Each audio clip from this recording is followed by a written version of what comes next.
Moderator, I think we can start our meeting. I see full attendance from our board members. Yes, you're correct. Are you seeing a white screen right now, however? I actually see your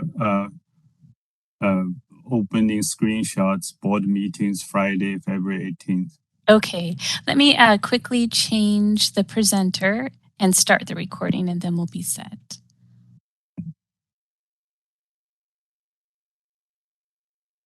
Right, and I'll just start the recording. This meeting is being recorded. Okay, so you're set to go. Great. Thank you, moderator. Okay, this is the meeting of California Architects Board for the February 18th, 2022. And we begin with meeting of a roll call of our attendance and Secretary Gladstone. Would you please proceeding with roll call? Yes, Tian Feng. Here. Mitra Kanani. Here. Sylvia Kwan. I think she's in transit and she's listening. I understand she's listening. Ebony Lewis. Here. Robert Perlman. Present. I'm present as well. I was just on mute. Okay, Sylvia Kwan is here. Ebony Lewis. Yes. Robert Perlman. Present. Ronald Jones. Present. Nielsa Serrara. Nielsa? Niels is not on. Charles Ward. Present. Okay. I saw Nielsa. Maybe we'll wait a second. Ilsa's on. She's having a mute problem. Okay. She's visually present. Okay. It's counted as present. We have a quorum. Okay. She disappeared, it looks like. Yeah, is she there? It's not on my screen anymore. Oh, here. Come back. I see her. Yeah, Nielsa, you may want to figure out, we can move on, but you may want to figure out your mute system. Okay, we have a quorum and we will start our meeting. Again, 6 members of the board constitutes is required to form a quorum, and so we have that. And so I will move into the next agenda, which is the President's procedural remark. I would like to mention that as a part of Black History Month, and I want to have our within the profession have such a connection, how architecture and cultures are all part of our profession, and in recognize our pioneers or our peers that from different walks of life and contribute to the society and architecture. I think this is probably a proper occasion to mention that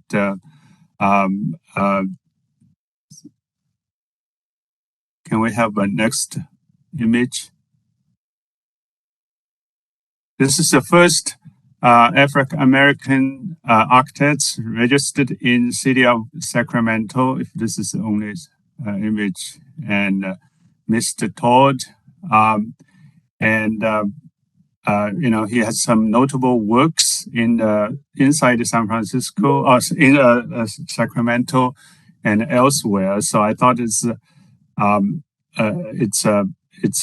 relevant and good connections to our board and to the community. So just to recognize that. And if you want to find more information, I can forward you. This is in the architecture history of Sacramento. So I just want to note that, and we can move on to the next. Or any board member have any thoughts or questions in regarding this context? Welcome to jump in to say something. Could you name the architect again, please? Yeah, James Todd, right?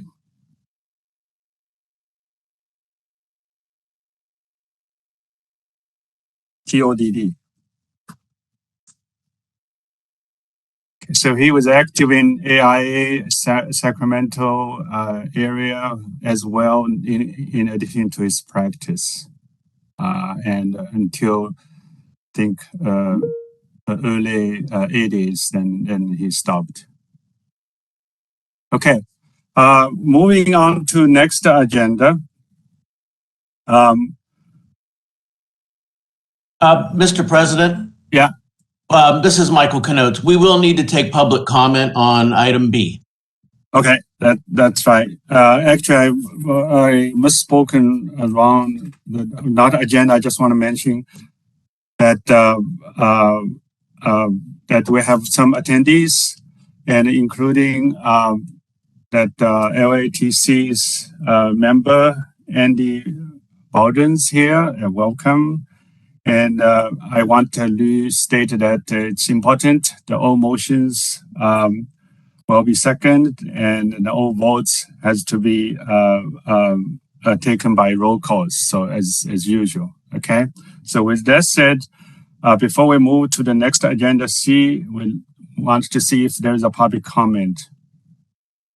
All right, this is the moderator. I am opening up the Q&A panel, and if any member of the public would like to make a comment at this time, please type "I would like to make a comment" using the field in the lower right-hand corner of your screen, or you may simply raise your hand. We will give you a moment, and we are displaying directions for your reference.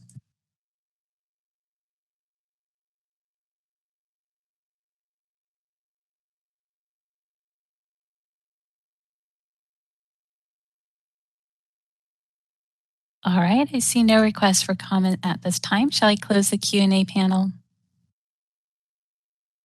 Yes, please, moderator. Okay, it's closed. Okay, our agenda item C is update from Department of Consumer Affairs. Today with us is Mary Kate Cruz Jones to provide that report. Mary. Good morning. Turning on my video. Can you all see me and hear me? We have not seen you yet. Now we see you. Good morning. Good morning, board members. I'm Mary Kate Cruz Jones from the Department of Consumer Affairs. Thank you again for allowing me an opportunity to provide an update from the department today. DCA appreciates all board members and staff who have continued to serve through a pandemic that has affected all of us in many ways. As California moves past the most recent Omicron surge and into the new endemic reality, a new state public health order will lift universal masking for vaccinated individuals beginning February 16th. Unvaccinated individuals must still wear face coverings in all indoor settings and some high-risk settings, such as healthcare facilities, and face coverings will be required for everyone regardless of vaccination status. Local orders may be more restrictive to respond to community conditions. Please be aware of changing public health guidance and remember that as state representatives, we are all expected to adhere to state and local orders while carrying out our duties. On January 5th, 2022, Governor Newsom signed an executive order that extends the sunset date set in Assembly Bill 361, allowing boards and communities to meet remotely through March 31st, 2022.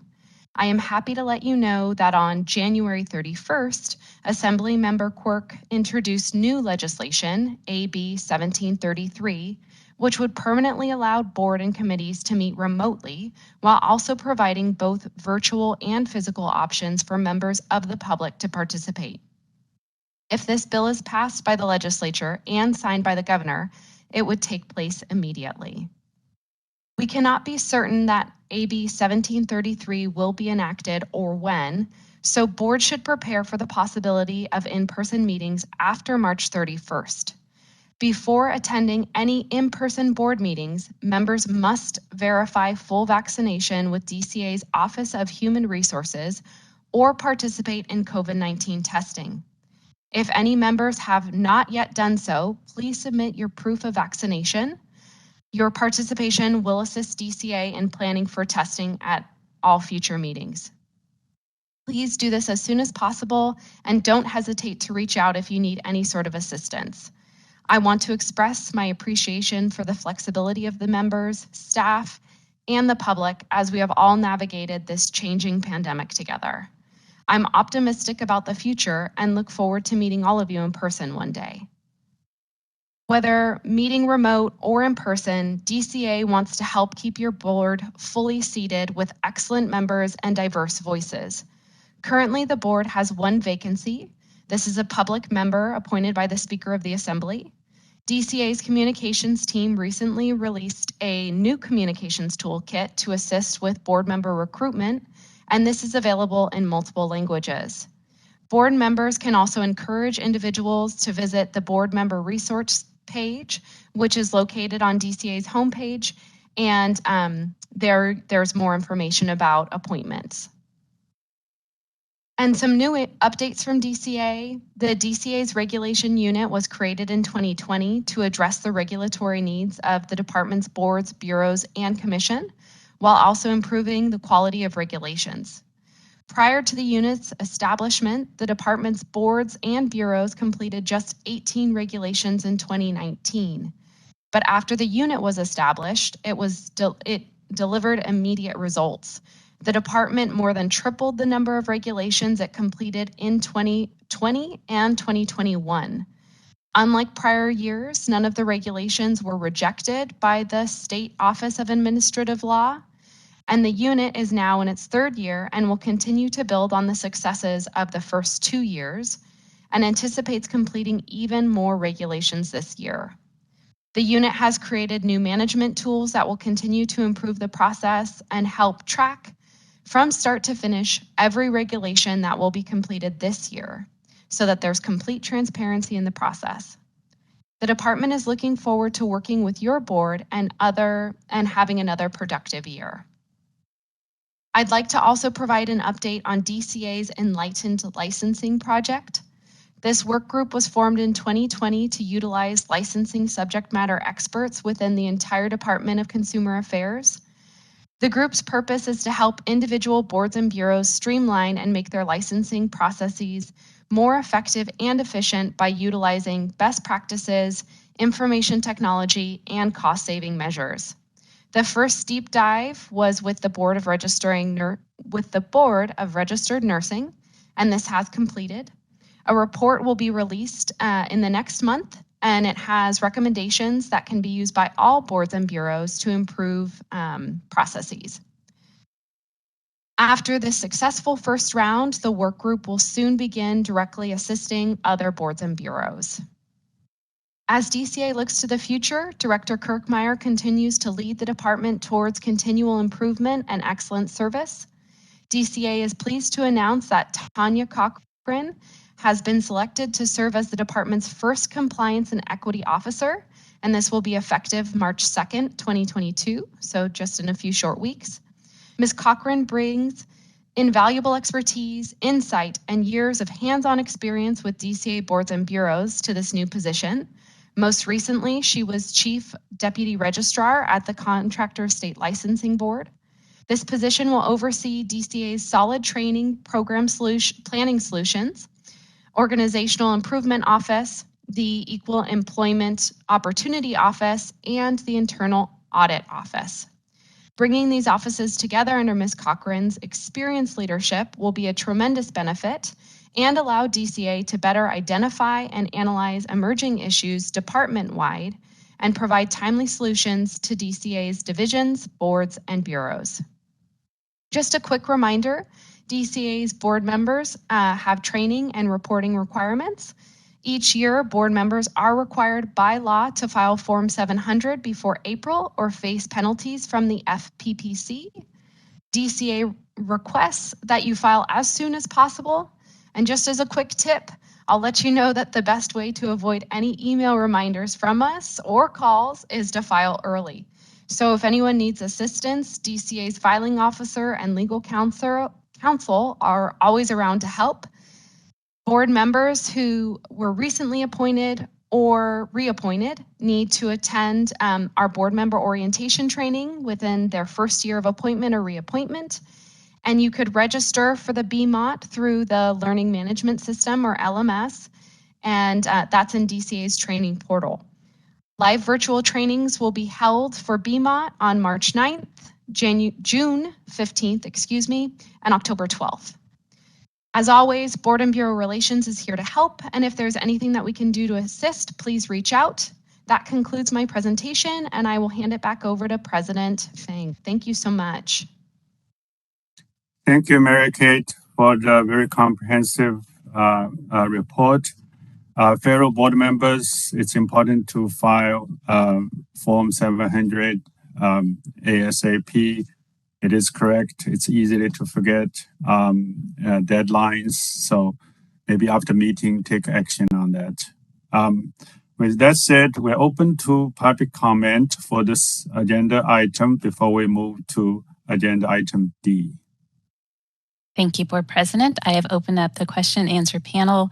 If any member of the public would like to comment on agenda item C, you may type you would like to make a comment using the field in the lower right-hand corner of your screen and submit it to all panelists, or simply raise your hand. We are displaying instructions and we'll give you a moment.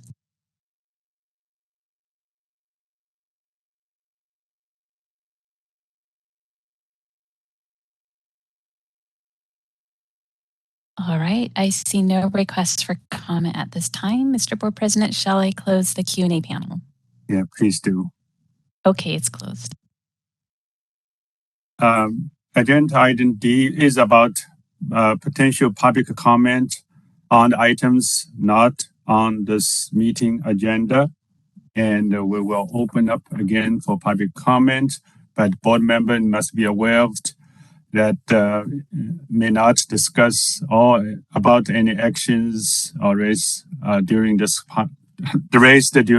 comment period, but can consider to defer the questions and the concerns to future board meetings or put into the next strategic plan. So with that said, I think moderator, we can open for public comments in case there's any that is not listed on our agenda. Thank you, Mr. Board President. The question and answer panel is available. If anyone would like to comment on items not on the agenda, please type comment using the field in the lower right-hand corner of the screen and submit it to all panelists, or you may raise your hand. We will give you a moment, and we are displaying instructions.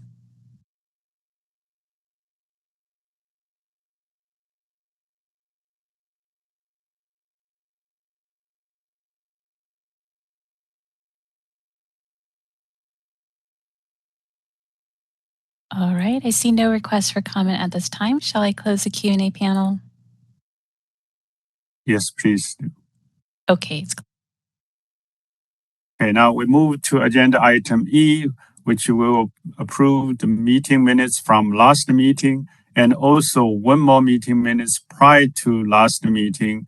And the staff will give explanation for that item. But let's see if anyone want to move a motion to approve the meeting minutes of the last meeting, which is December 10th last year. John, it's Laura. Nielsa has her hand up.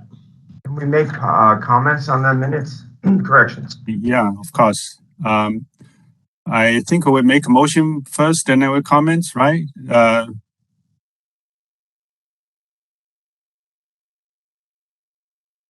second. Corrections Yes. first or motion first? I think it's corrections.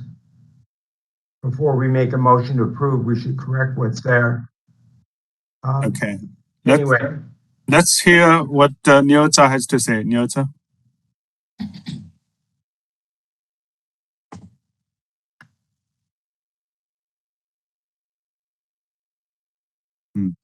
I have a comment.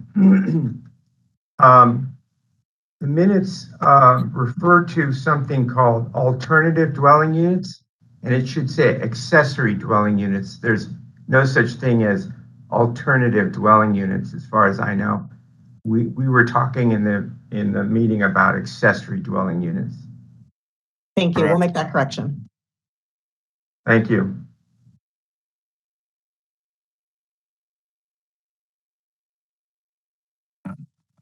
Moderator, I don't know. is our board member Nilza ask for help regarding her system? She actually logged off, so I'm waiting to find her in the attendee list to promote her again. So hopefully she'll be back soon. Okay. Any other notes, corrections on the December 10th meeting minutes? I'll move to approve as amended. I'll second. Sylvia moved. Robert Pearman. Robert Pearman second. Okay. I'm not sure Nilza's hands is relates to this meeting minutes. Let's move forward with vote. Mr. Secretary, please move on with the roll call.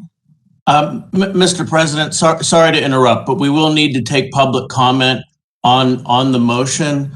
I also do think that we need to try to resolve Member Serrano's mic issue so she can participate and vote. Okay, I agree with you.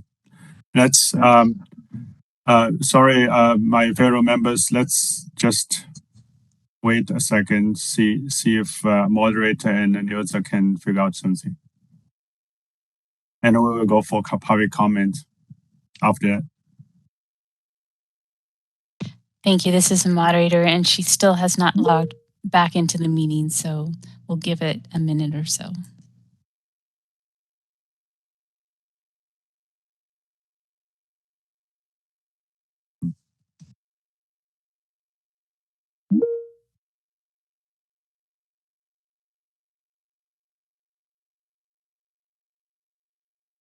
She normally would text us. Anyone receive any text from her?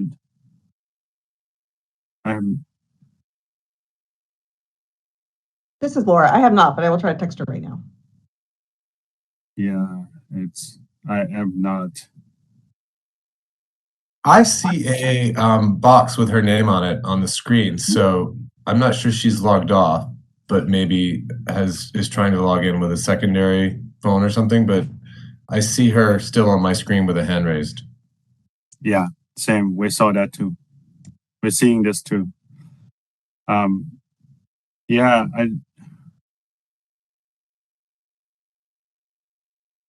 This is the moderator.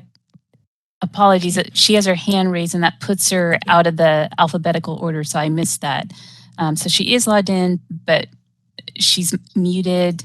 Oh, well, now she's... I'm not seeing her, so... Is it okay to take public comments while we wait for her?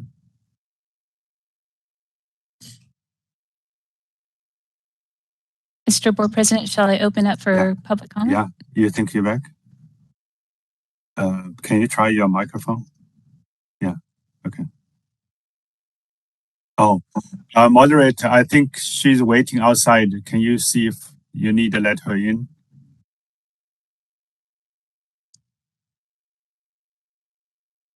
All right. Testing 1 2 3. Testing 1 2 3. Yes, we can hear you. Thank you. Okay, Nilza, we have a motion to approve the last meeting minutes on December 10th. Do you have any comment? I have no comment. Okay. Moderator, we can open to public comment before we vote on this agenda. Thank you, Mr. Board President. I'm opening up the Q&A panel. It is now available, so if any member of the public would like to comment on agenda item E, please type comment using the field in the lower right-hand corner of your screen and submit it to all panelists, or you may raise your hand. We're displaying instructions and we'll give you a moment.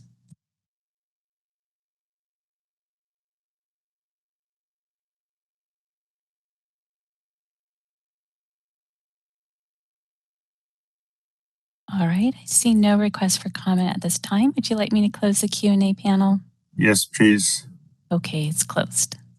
Under the same agenda E, we have second item. There are corrections need to be made to the meeting minutes that prior to last meeting.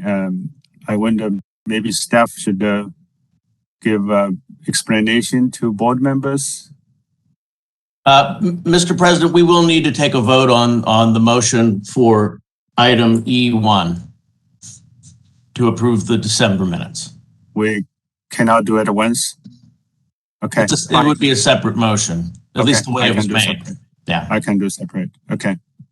Yeah, Mr. Secretary, could you proceeding with a roll call to approve the first item of item E? Okay, approving item E1, the December 10 board meeting minutes. Tian Feng, Yes. Micha Kanani, Yes. Sylvia Kwan, Yes. Ebony Lewis, Yes. Robert Perlin, Yes. Ronald Jones, Yes. Nielza Gerard, Yes. Charles Ward, Yes. and myself, yes. Okay, motion approved.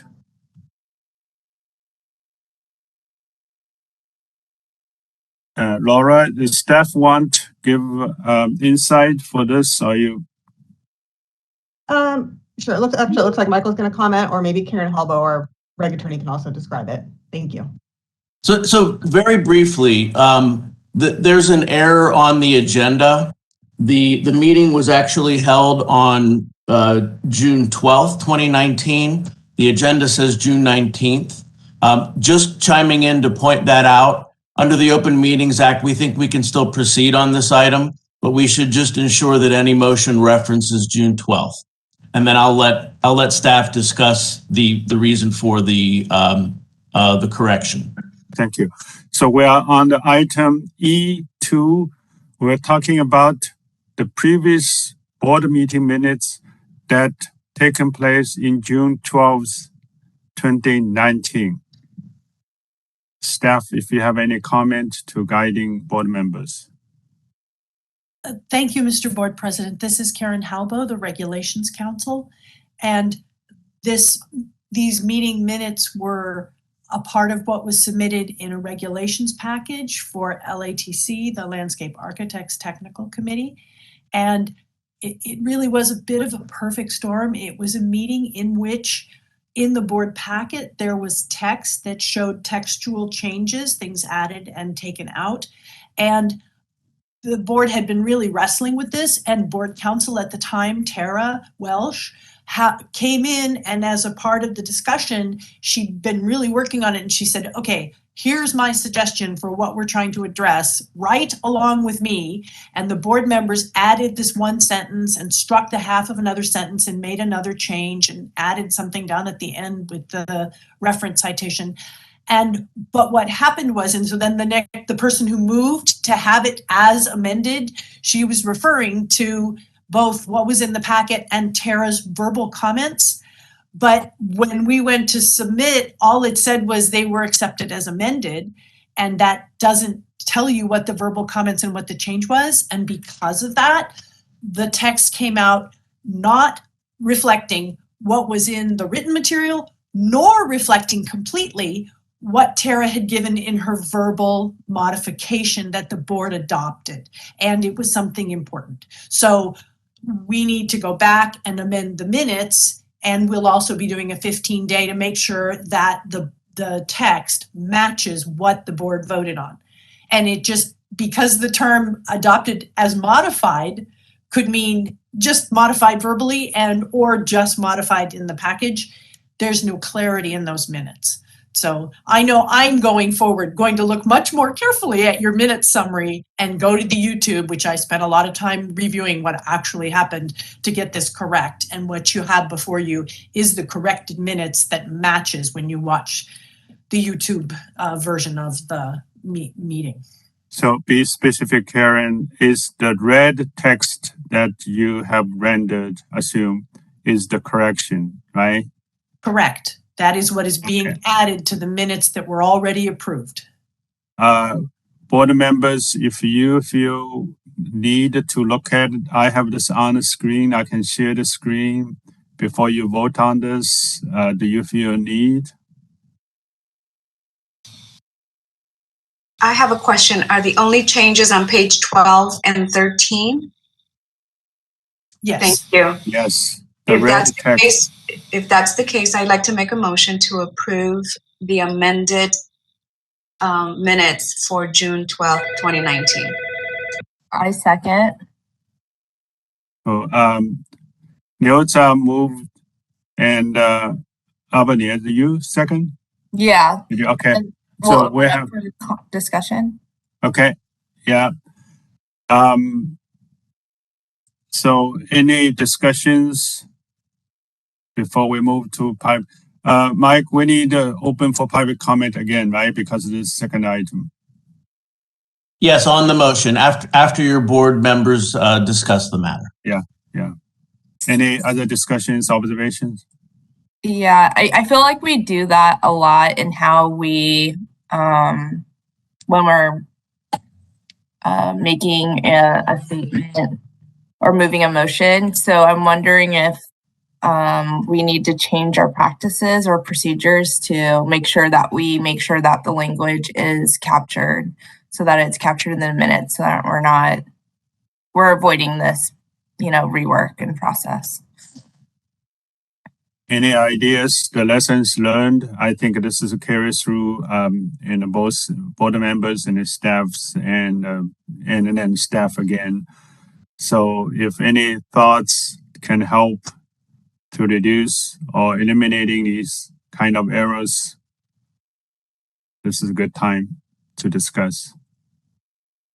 I guess I would like to point out that at the time, board counsel Tara Welsh was handling all board counsel duties and regulations counsel duties. So now that you've had those responsibilities separated, and I've taken just a small amount of what Michael works on, there is a set of eyes watching it very specifically. That may help in and of itself. These are from 2019. Okay.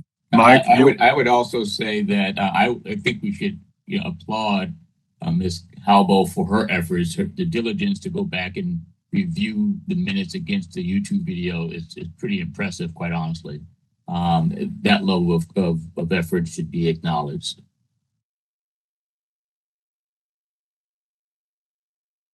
As Robert Chairman, I think beyond that, there's not much we can do. This happens on one other boards where you make changes kind of on the run, so to speak, and this can happen. We just have to be careful and enunciate clearly and be clear in our motions what we're referring to, so the people transcribing it can really get it accurately. Okay. We perhaps can even take that. Robert, is this a good suggestion? And we probably need to start this today. Okay. If that's all the discussion is we have, Sunny has his hand up. Okay, Sunny, go ahead. Yeah, I just want to make a comment. This is prior to me, and I think prior to a few of the other board members. I think we're allowed to vote on this. My first sort of idea was to abstain, but knowing that there's so many members that are on the board now that weren't at this meeting, I just lean on the other board members that were there in helping. It all sounds right and sounds comfortable, and I'm sure that it's also an accurate reflection of your remembrance, but it would just be nice to have a little bit of assurance from those that were present. I think this is Nilsa. I think the amendments do reflect what happened at the meeting. And thank you for catching that. I appreciate your work in amending the minutes. So I am comfortable. Thank you. Vice President Ward with the changes. That make me thinking, do we have enough votes even? Who is attending? Who is already on duty of the board members attending that meetings? I know 4 of us are for certain. Brett, would you on board that time already? No, I don't think so. According to the minutes, the people that were present were Sylvia Kwan, Tien, Nilsa, Denise, Pascual, Ebony, Robert, and Barry. Okay, So that's 6 people that are still on the board, right? Did I count right? 5. I think we can proceed with the vote because we have 9 members today and 5 will work. Okay, let's open to public comment. All right, this is a moderator and the Q&A panel is now available. If any member of the public would like to comment on item E2, please type comment using the field in the lower right-hand corner of your screen and submit it to all panelists, or you may simply raise your hand. We are displaying instructions for your reference and we'll give you a moment.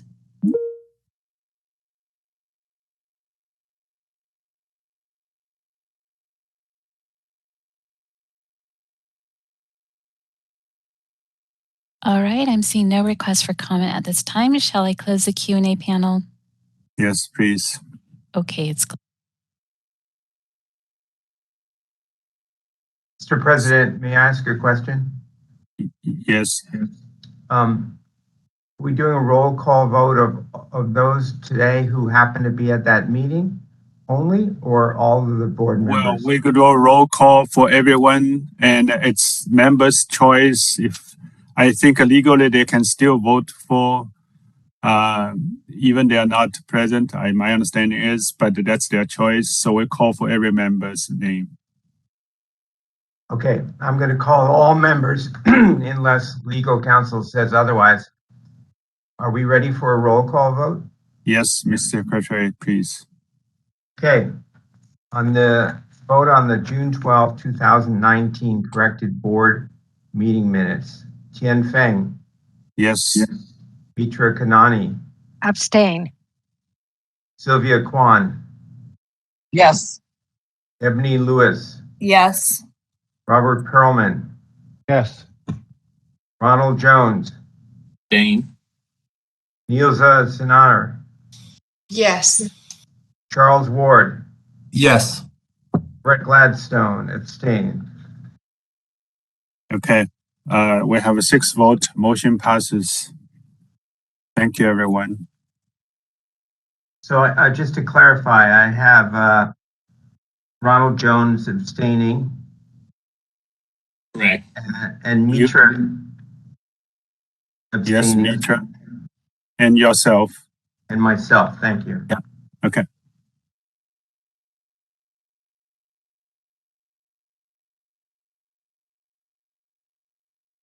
All right, we are moving to agenda number F.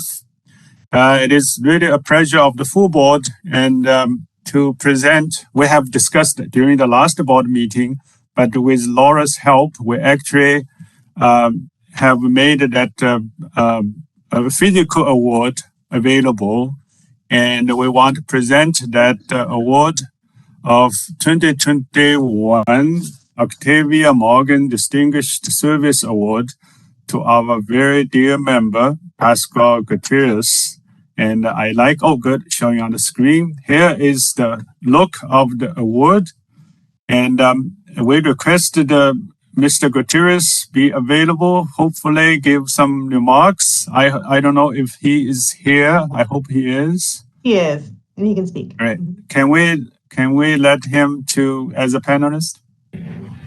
I believe I've been unmuted. Can you hear me?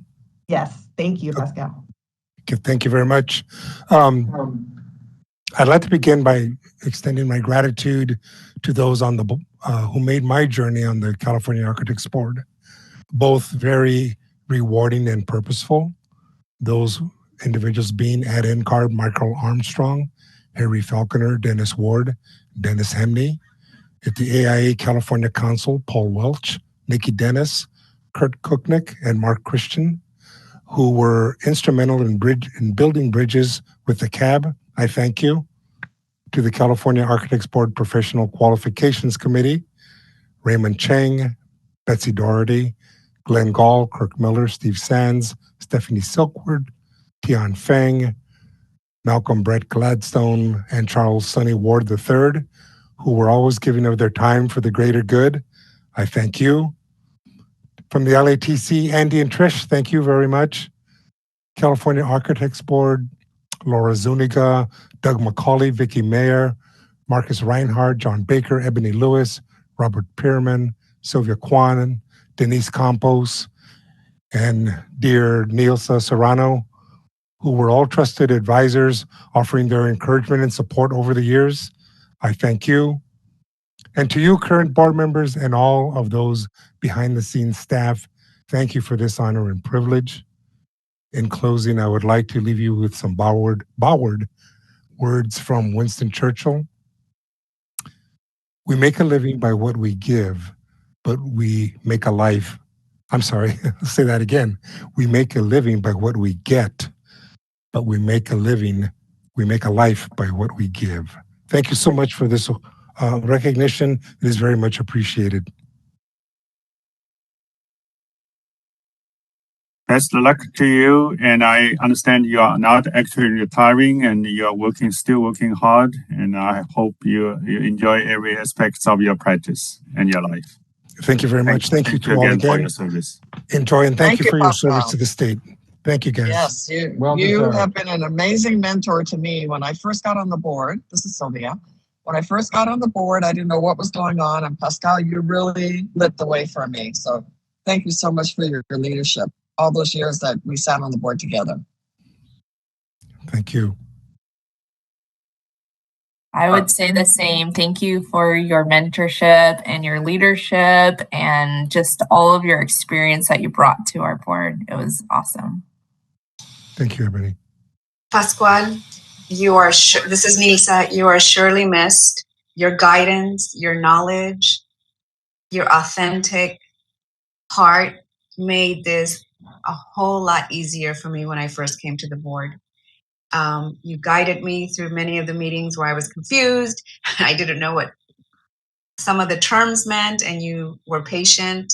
And thank you. I will never forget all that you brought to me. Thank you, thank you, thank you. Thanks to you.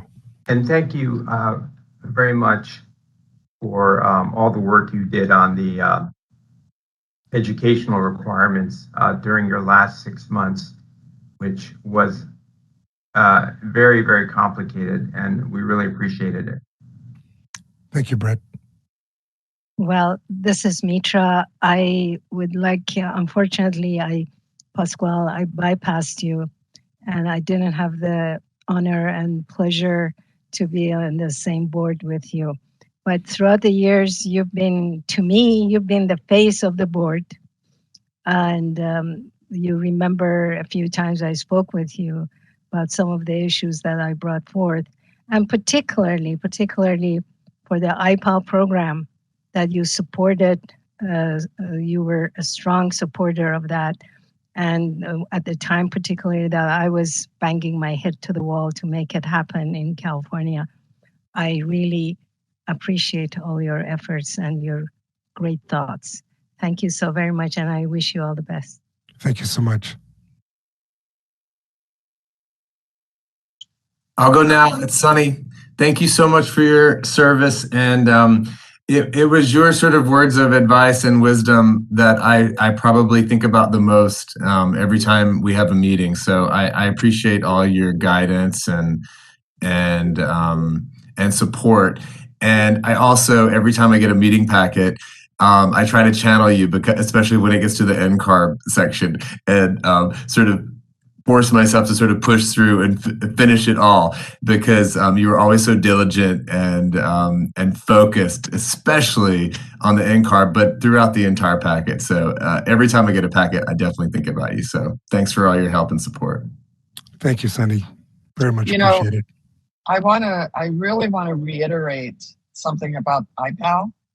In my opinion, IPAL would have not happened without you, Pascal, because you brought it to our attention. You made it accessible to us so that we could understand what it was about. It was a pretty complex set of ideas, and you pulled it off. I mean, I give you so much credit for getting California and then ultimately the West Carb behind you. And you know how powerful West Carb can be.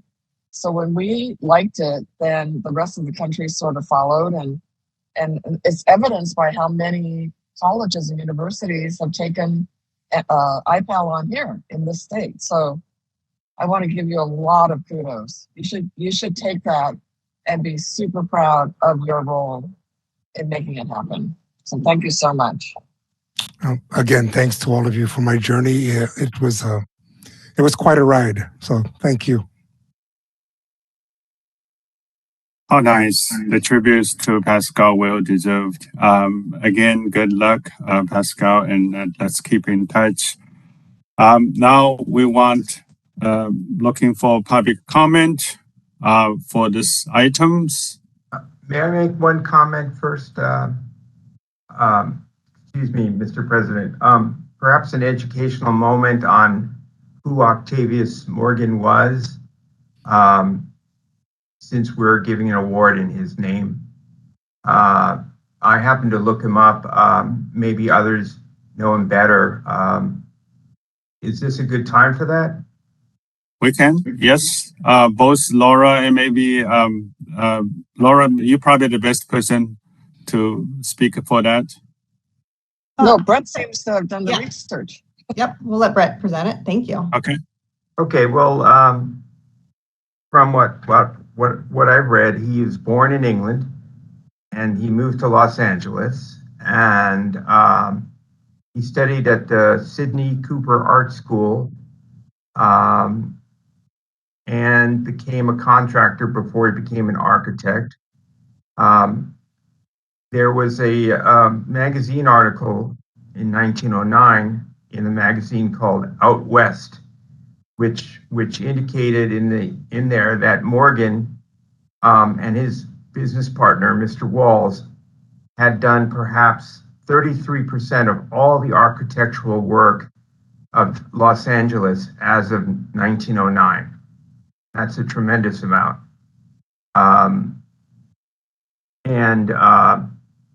He was a partner in the architectural firm, as I indicated, of Morgan and Walls. He became known locally because in the wake of the San Francisco earthquake and fire of 1906, he made an extensive inspection tour of the city, and his report on the city was published in the Los Angeles Herald. He was president of the Engineers and Architects Association, past president of our board, of the California State Board of Architecture. He was president of the American Institute of Architects in the Southern California chapter. He was a member of the AIA Board of Directors. And he's received a number of awards. And our award is named after him in his capacity as the first president of our board. Thank you very much.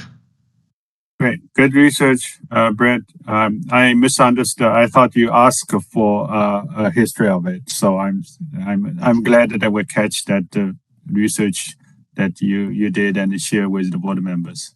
You're welcome. Okay, with that said, we're open for public comment. Thank you, Mr. Board President. I am opening up the Q&A panel. If any member of the public would like to comment on agenda item F, please type comment using the field in the lower right-hand corner of your screen, or you may simply raise your hand. We are displaying instructions for your reference. And you do have a 2-minute time limit. I will give you a 30-second warning. And we do have a Mark Christian from AIA. So Mark, I'll let you know when you can unmute yourself.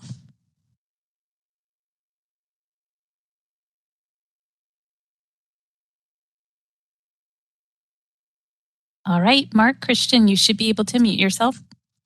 And you're unmuted. Board members, Mark Christian with the American Institute of Architects, California. On behalf of AIA California, I want to thank Pasquale for his many years of service to the state of California, the people of California, the architectural profession, for his many years of service on the California Architects Board and its committees. Many things can be said. I'm going to try to keep this within the 2 minutes. In my observing the board these past few years, one thing I've noticed is that Pasquale is a great listener. He would sit there, listen to the comments, board members are making, the public makes. He processes those comments. It informs his opinion. And if he had an opinion that added value to the conversation, then and only then would he speak. And it was very clear early on that when Pasquale speaks, one should listen because he's added value to the conversation through his listening to what people say, processing what they say, informing what he is going to say. Pasquale, again, on behalf of AI California, thank you for your many years of service. You were an outstanding member of the California Architects Board. Everyone recognizes that. Thank you, sir. Thank you very much, Mark. Thank you, Mark. Any other public comment? This is a moderator. I see no other requests for comment. Shall I close the Q&A panel? Yes, please. Okay, it's closed. Okay, we're going to move around the agenda a little bit. The next one, we will have Laura to discuss and the possible actions of proposed regulatory language, CCR Title 16, Division 2, Article 7, Section 144 about the fees. Can you tell me what page that is on our packet, please? I apologize. Let me open the Agenda I. Let me locate for you. Revised materials were sent out this morning by Kimberly McDaniel to all of the board members.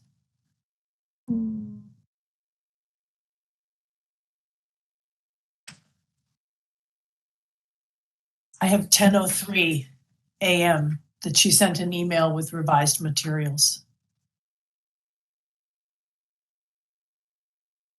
I believe I received a revised document on this yesterday. From Laura, maybe? I sent a revised item yesterday. I think that's what you're referring to, Karen. I didn't open Kim's email at 10, but. Got it. I got things from you and from her. Wasn't clear on which one. Thank you, Laura. Okay. But I think Karen is going to present this item. Is that correct? Yes, happy to. Okay. Thank you. Oh, but sorry. So let me find the page number for you if you need it for the packet. Me. And who sent it again? Both of you? This is Laura. I sent it yesterday. Laura's should be able to display, I believe, as well. We can ask the moderator to display the attachment. And it's page 153. Thank you.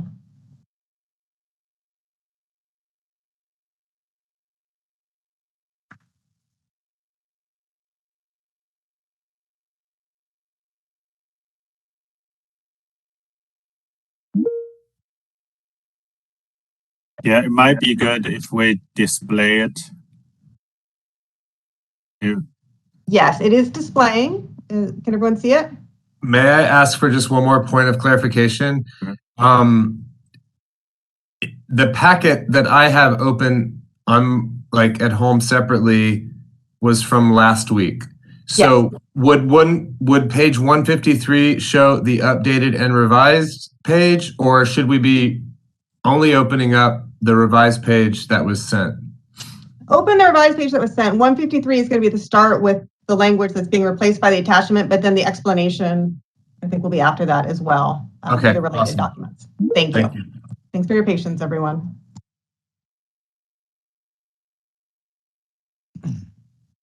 Okay, this rulemaking is to raise the fees. There's the memo describing the renewal fee. The board had discretion to have the fee be up to $400 and it is currently at $300. Staff had met with budgets and went through what's needed to maintain and be able to keep all the systems going and licensing and enforcement, all of that. And it was recommended that the board increase the renewal fee to 400 and the initial license fee to 400. And I believe, moderator, that Matt Nishimi of budgets said he would be in attendance at the meeting and able to explain any of the charts. I don't know if you see him in the attendees. Thank you, Karen. I have promoted him to a panelist. So he's now a panelist and can unmute himself at will. Okay, thank you. Because the revised materials that were sent to you and that is visible on the screen is just shows the regulatory language, and additions are in underline and deletions are in strikeout. And unfortunately, I made edits in track changes and they got accepted and nobody looked at it again. And in track changes, it shows additions underlined, but when you accept them, the underline goes away. And it shows taking things out as strikeout, but when you accept them, that disappears. So we had to revise this so that you have it in proper text language. In case you're wondering, well, why did we get this thing in here that doesn't make as much sense? That's the change. And literally all the changes is the written out word from 300 to 4, and then the number, and that's for both subdivision D for the original license fee and subdivision E for the biennial renewal fee. And I did listen in on Matt's description of the different charts, but I think I'd like Matt, are you able to just walk through and let the board understand why this is necessary? Yes, thank you, Karen. Moderator, can you also elevate my colleague, Harmony DiFilippo, please? Thank you. Thank you. Yep, she's a panelist now. Great, thank you. So if you look at your board packet on page 158, and I don't know if we can have that up on the screen or not.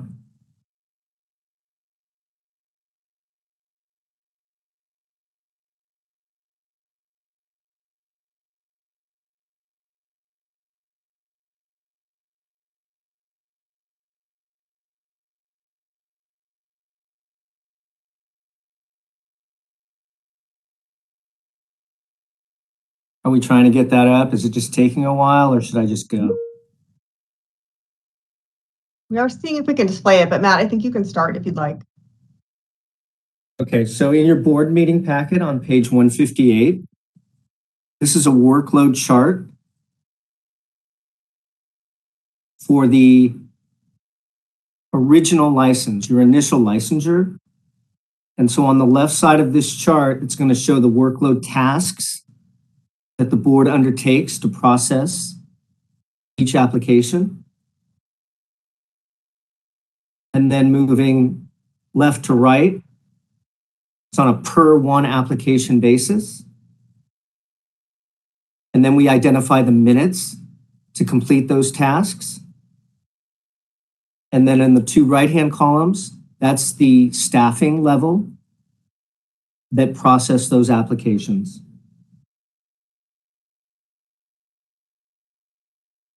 When we add up the timeframes and the salary levels as inputs, it comes to $664. So this analysis is showing that it actually costs the board $664 to process an initial application, and yet you only have regulatory and statutory authority to increase it to $400.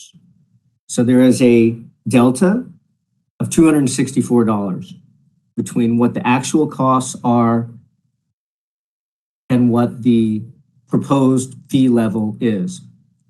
But unfortunately, we're raising it to the statutory cap with this proposal. And then we're also going to be raising the renewal license fee, and that is on page 159. That's the next chart. And this chart shows the workload task for the renewals. And you would note that there are fewer tasks, which makes sense because licensees in good standing will have less to provide, less materials to provide to the board to renew their license. However, we also add an enforcement allocation, and that is because the existing active licensees support the enforcement related costs and activities of the board, which makes sense, right? The board primarily takes enforcement related actions against its licensee population. And so we add that onto the workload costs, and we come to a total of $438. So that's more in line with what your statutory cap is and the regulatory proposal to increase to $400. But it does identify that the board's actual costs are a bit more than the proposed fee level. I believe that maybe last year we had a discussion of the next sunset review, making a recommendation to change our cap. I don't know if that's captured anywhere or if we're still going to do that at the next sunset.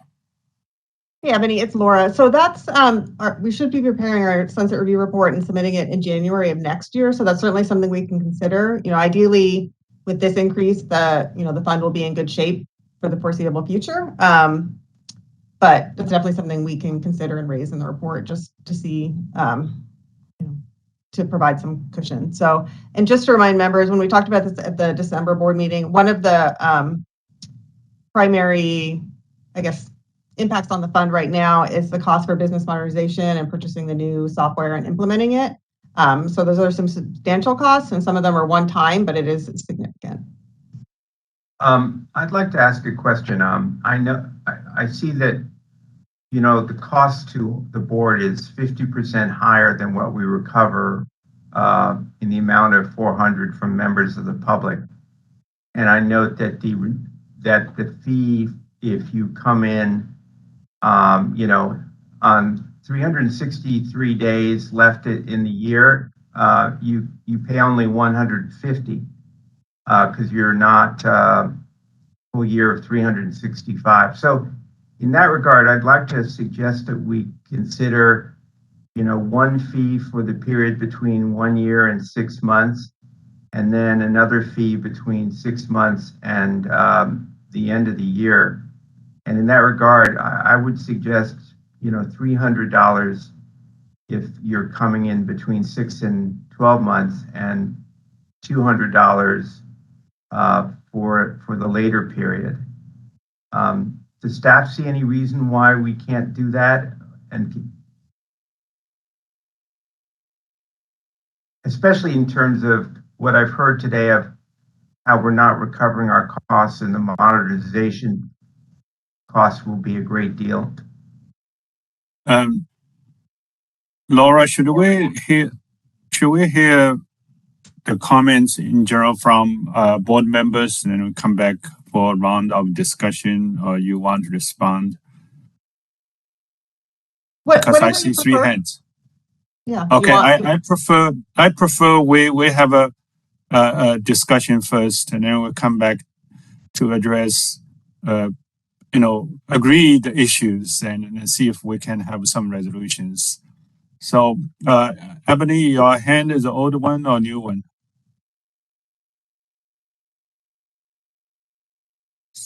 Let me go to Sunny. Sunny, you go ahead.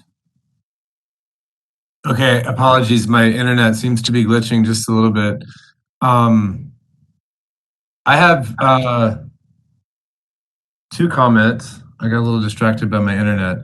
One was, it would be, well, the first question is, Laura, do we know if this is a similar issue across other boards as far as like deficiting new licenses? It would just be nice to sort of know if this is a problem that we are dealing with solely, or if this is kind of typical.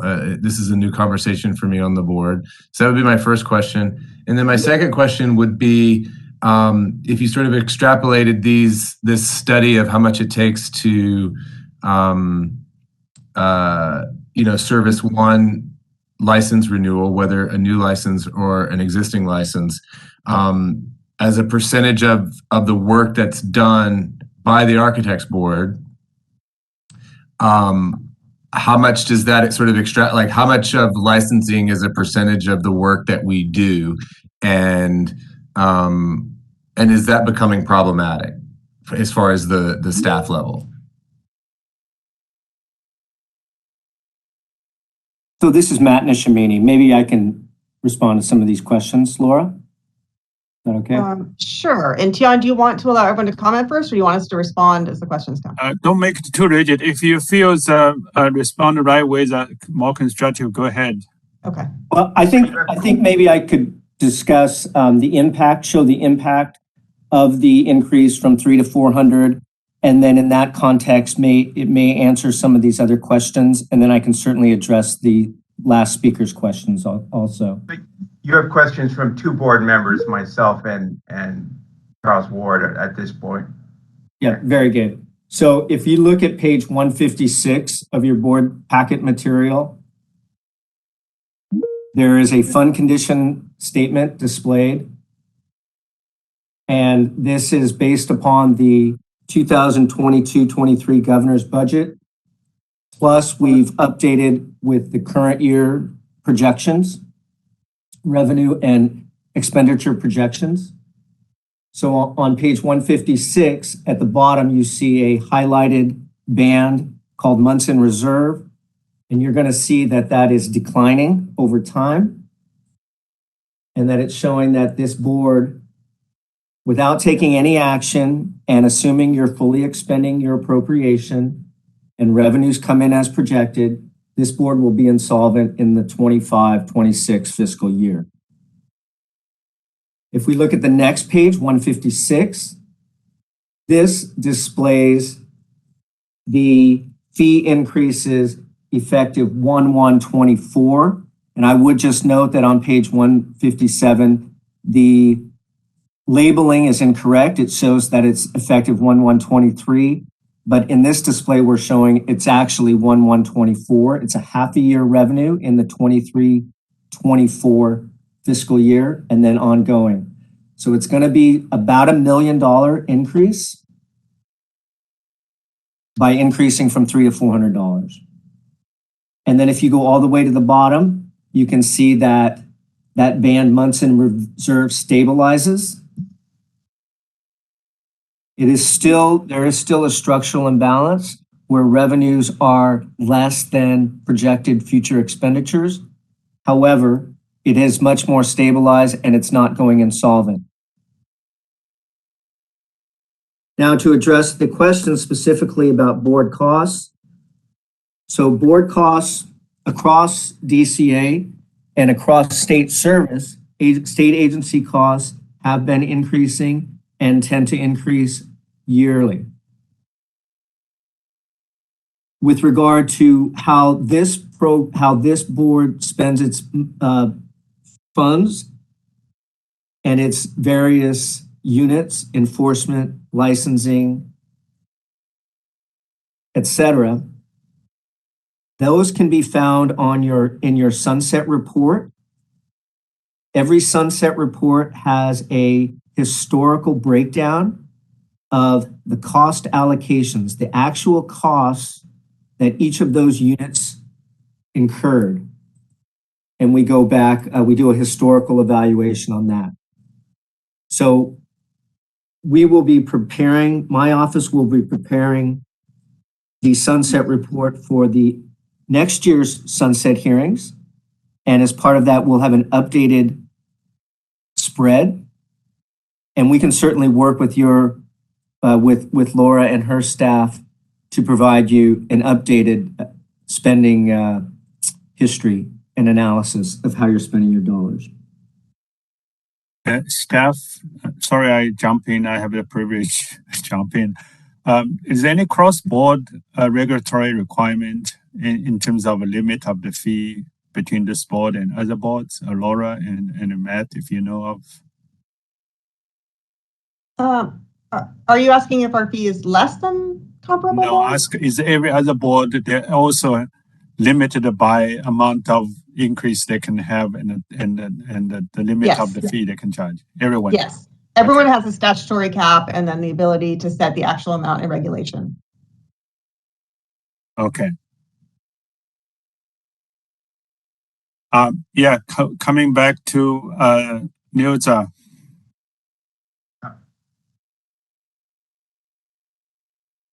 Oh. Could the staff respond to my question? Yeah, she changed her mind. Go ahead. Staff still remember Brett's question?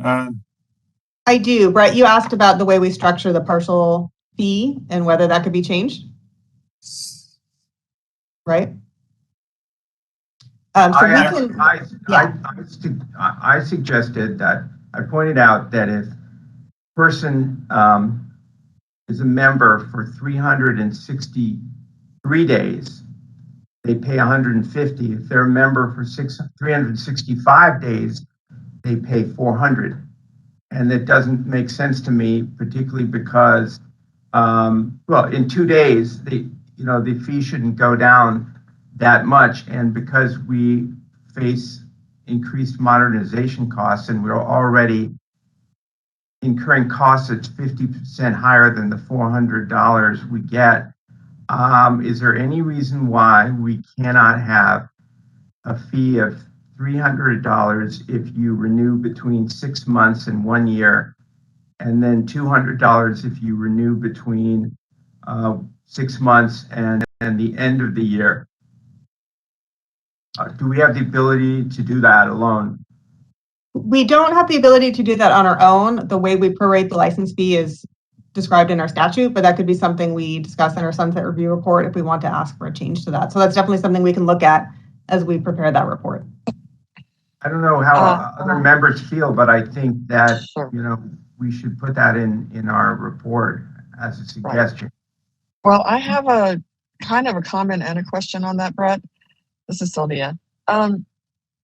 See, our due dates, our renewal dates are based on the month of our birthday, and it goes to the end of that particular month, I believe.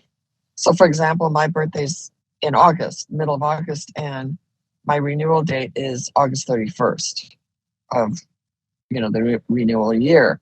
And so it's not a calendar year, first of all. And I know that you said 365 days and 361 days, but see, here's the interesting thing. If you are late in renewing past, I think it's 30 days, you can correct me if I'm wrong, or 90 days, I forget which number it is, they do add the $100 late fee. And so you're back to $400 anyway, or you're back to the maximum anyway. So, there's that as well. So maybe Laura, you can correct me what I just said. No, Sylvia, you're right. It is, I don't know how many boards do it the way our board does, but it's interesting that we structure we tie the renewal period to your birth date. Other boards, like I know Contractors Board, it's just a 2-year license. So you expire 2 years from when you got it, and there's no prorating of license fees. So, we can look at different models and see if we want to propose a change. Sylvia, I was also referring to mostly referring to the fact of new members, not renewal members. Can you hear me?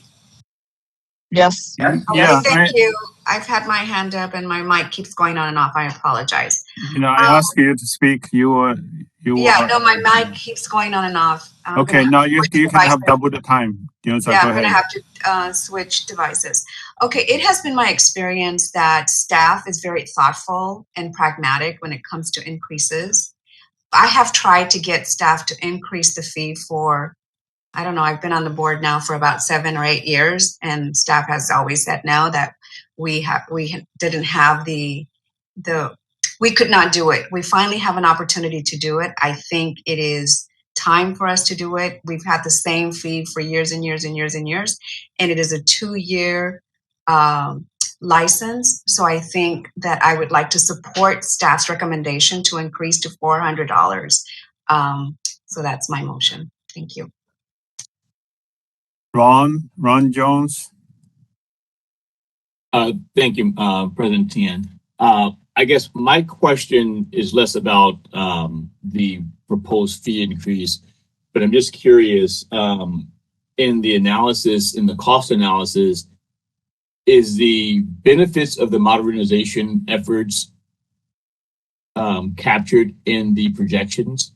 So, because I suspect the initial cost for modernization will be high, but ideally there's some efficiencies that will be gained going forward. And this is a question for Mr. Nassimi, whether or not that's captured in the data. And then just as a second point, I'd like to second Niels's motion.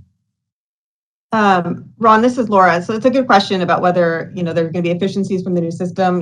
Ideally there should be, but we haven't captured any of those projected costs. So I can go back and look because we're not the first board to go through it. There's a cohort of boards before us that are further along. I can see whether they've tried to do that and if we can get any estimates along those lines. It's a good question. Yeah. Mitra. Well, I'm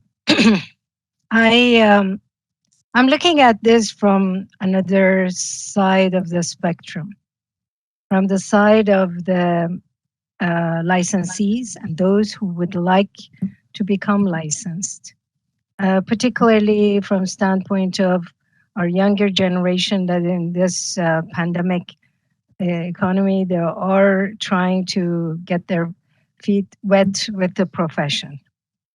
I'm not sure if any decision related to increase of the fee have been with any consideration with the impact on the attitude and decisions of the members of the architecture community have been made. This is really, to me, how I look at it, because I'm very much close to the community of architects and also those who are becoming architects. And I'm seeing that this might be a cause to push certain licensees towards early retirement and a major delay on certain candidates for licensure that are now working on it. This is how I look at it. I'm sorry that I'm bringing the negative side of this, but based on my, involvement with this community, I see that it might have impacts. On the other hand, I'm not saying with any, of course, this fee increase of the fee as it has been, it's been for 2 years, a fee for 2 years. However, I'm not saying that any flexibility, like AIA members have the opportunity to pay that with installment.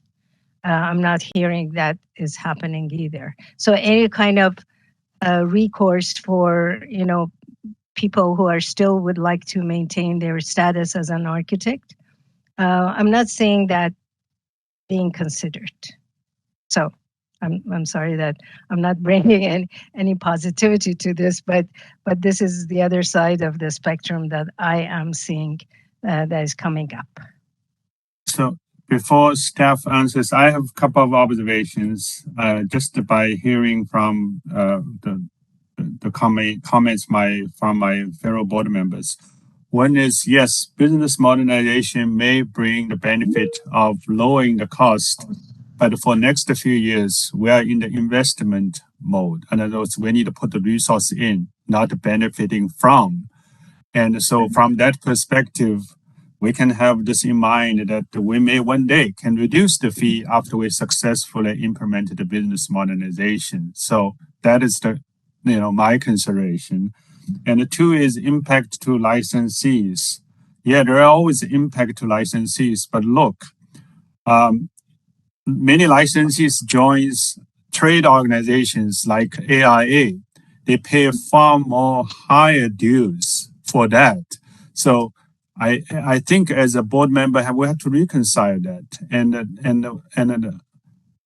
what is the justification? In other words, why the licensing fee has to be so low, in my view. So not that we want to impact the licensees, but we want to look at the industry in general. The employers like, we have employees here, Ron, for example, I can make your firm more difficult by increase the fee of the licensees. Maybe your employee will explore the options, you share the cost. By the way, at my office, I have the budget to share the cost of the licensees because that is direct impacts the work they do, but I do not pay their AIA dues, for example. So these kind of things could be industry-wide. So again, we have that flexibility. We can reduce the fee in later days. So my general approach is in line with Neotza and other members. We need to have our business expense covered first. Okay, we need have a board have enough resource to do our business adequately. And in years to come, if we find this is something not our constituents want, and we can revisit that. So I'm hoping today we are moving towards a direction increase, at least meet the staff's recommendation, if not higher. And also we perhaps not go into great detail of how the prorate works, just to think the licensing registration is every 2 years. So your fee is 400 divided by 2. So that's the annual due. Think along that line and let the details figure out by staff. That's my recommendation for the members.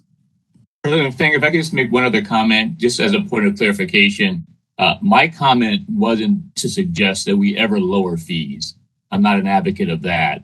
What I was looking to is trying to stretch the burn rate of the reserve body, of the reserve number. That was the intent for the efficiencies, is to see if we can extend that number further out, just as a point of clarification. Okay, great. That's even better. Yeah. Mitra, you have a... Well, I can add a little bit to what I said, that with regards to other associations, like with AIA, in fact, I mentioned the same thing in our AIA board in San Diego. We see more these days of the architects licensees that are only calling themselves RA, and that is withdrawing from their membership because of the impact of the economy on them.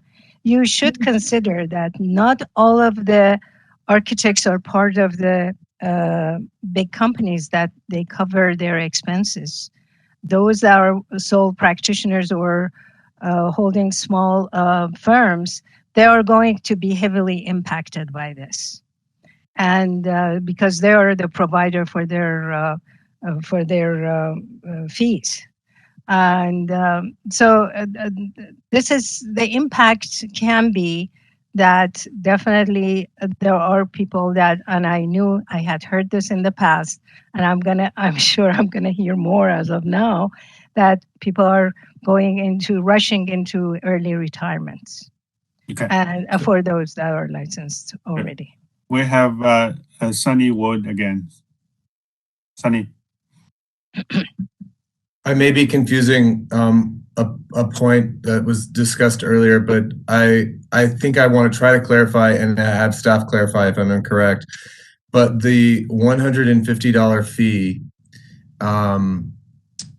is only for an original license that is received less than 1 year before the date which it will expire. So it's true that for the first 3 months of that $150 rate period, you get a deal. But if you were after 3 months, or say 15 months, and you only have 3 months until your license expires, you're not getting a very good deal. So I'm assuming that the intent is that that makes it simple and it averages out across the different applicants. And to also reiterate that it's only for original licenses, it's not for renewals.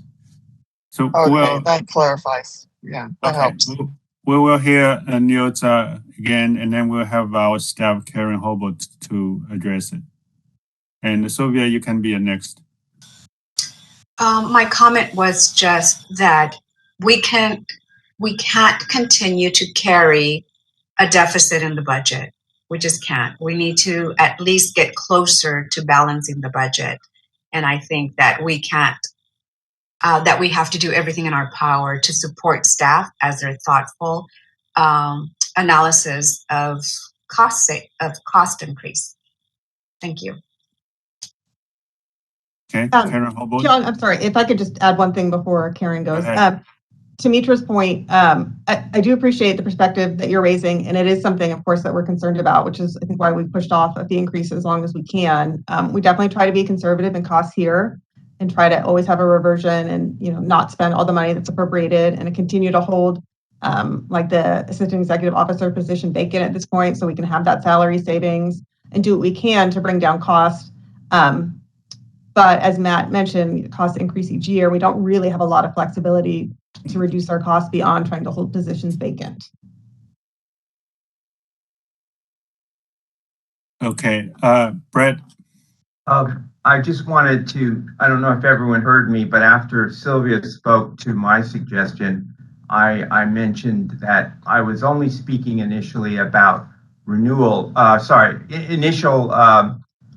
registration, not renewals. And thanks, Sylvia, for qualifying, what it is with renewals. Okay.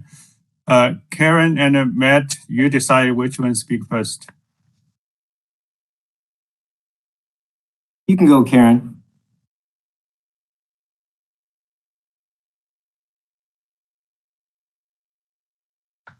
Can't hear you. Sorry, thank you. Going over this for subdivision D, the second sentence saying if you're doing this renewal and it's a half year, that is actually statutorily required under Business and Professions Code 5604C, and that's a formula. So that should have been changed to be 200 because it has to be half of whatever the full thing is. And the legislature has said that if it's less than 1 year, it has to be 50% of the initial fee. So to raise the fees to 400 would necessarily require modifying the second sentence to say $200, not $150. So then there really is no deal there, particularly at all, and I should have caught that. Go ahead, Matt. Anything added to it? Yeah, so I just wanted to say that I certainly appreciate this robust conversation and thorough conversation. It really is the responsibility of you board members to take all these operational and fiscal and policy matters into consideration as you move forward. This proposal that we have here before you is to raise the regulatory fees charged to the statutory caps. And then what I've heard also is, maybe realigning your statutory provisions. This is really just step one to better align your revenues with your expenditures in the near term. And to the extent you have future mandates that are legislative mandates that are pushed upon you, you may need additional resources. And this is just an immediate first step. Now, as we evaluate your statutory caps and your statutory structure, now that would be step 2 or step 3. And those considerations, all those policy considerations and operational considerations, then those really much more come to the forefront in those discussions. This is just really an immediate step to right-size your budget in the near term. And board members, you guys all do a fantastic job for your per diem. I applaud you guys. You have a tremendous responsibility to maintain the fiscal, you have a tremendous fiduciary responsibility to keep the fiscal matters of this board running, along with its policy and operational considerations. So they're not easy questions. Nobody likes to pay more for the price of milk, and we understand that. But you have three options really when you're trying to right size your budget. You can either increase fees or you can reduce costs. So you could actually go to the legislature and have them reduce your statutory mandates to reduce costs. That's an option of yours. Or you can do some combination of the two, increase revenues and decrease costs. Okay, thanks for the further explanation, Ahmed. Sunny, I like to reserve your questions after I make this statement. I like to support the staff's proposal, so I will second the motion that made by Nilza, and we can start a discussion after motion is made and a second. Sunny, you want go ahead to continue the conversation?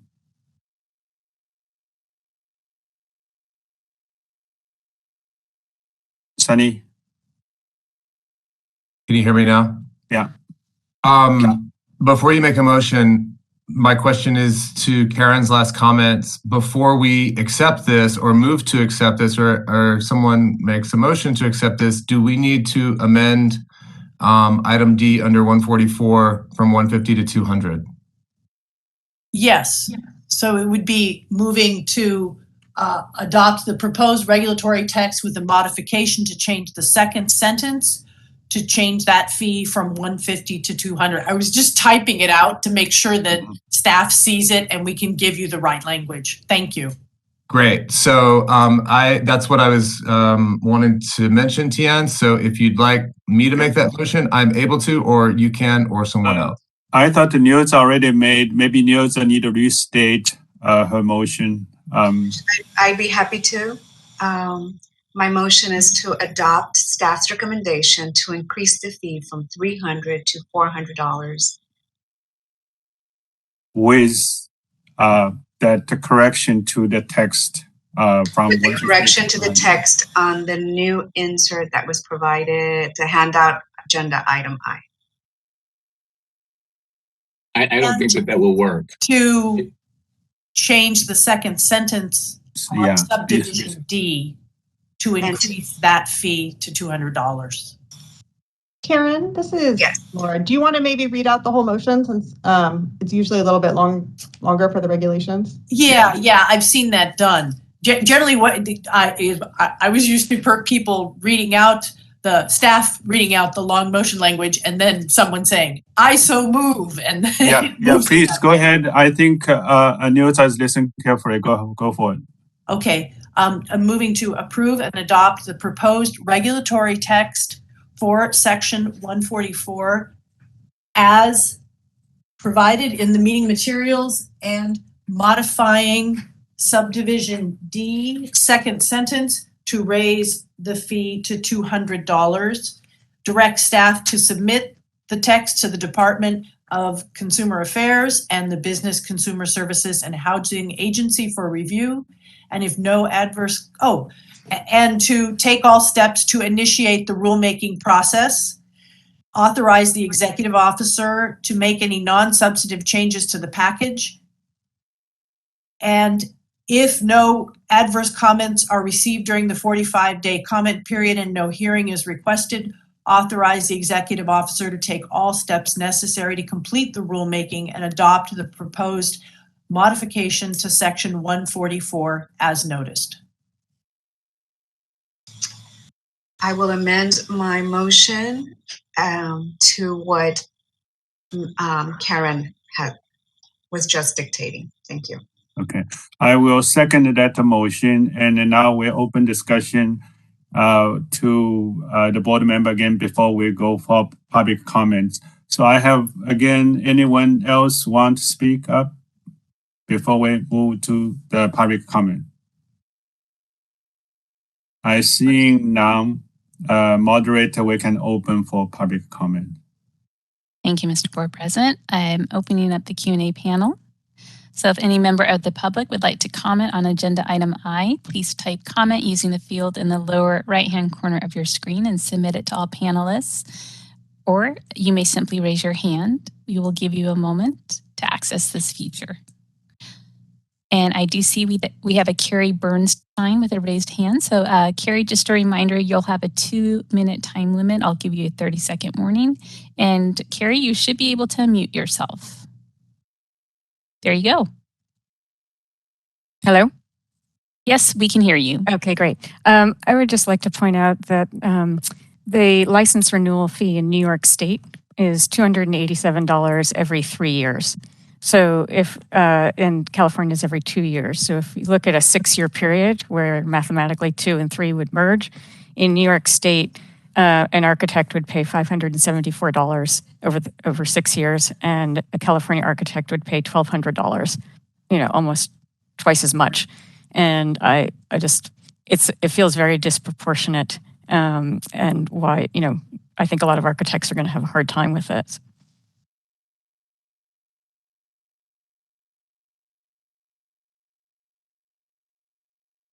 All right, this is the moderator, and I see no further requests for comment. Shall I close the Q&A panel? Yes, please. Okay, it's closed.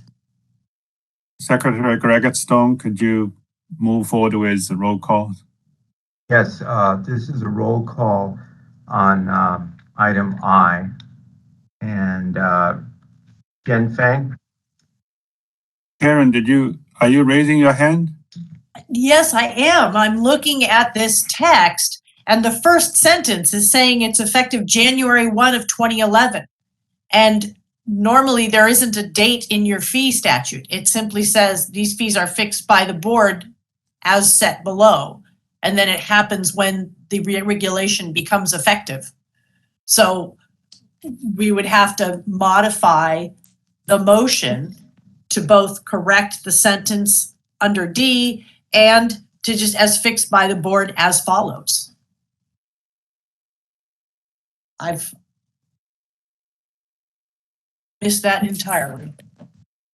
But I don't want to have it so that there's problems with the actual.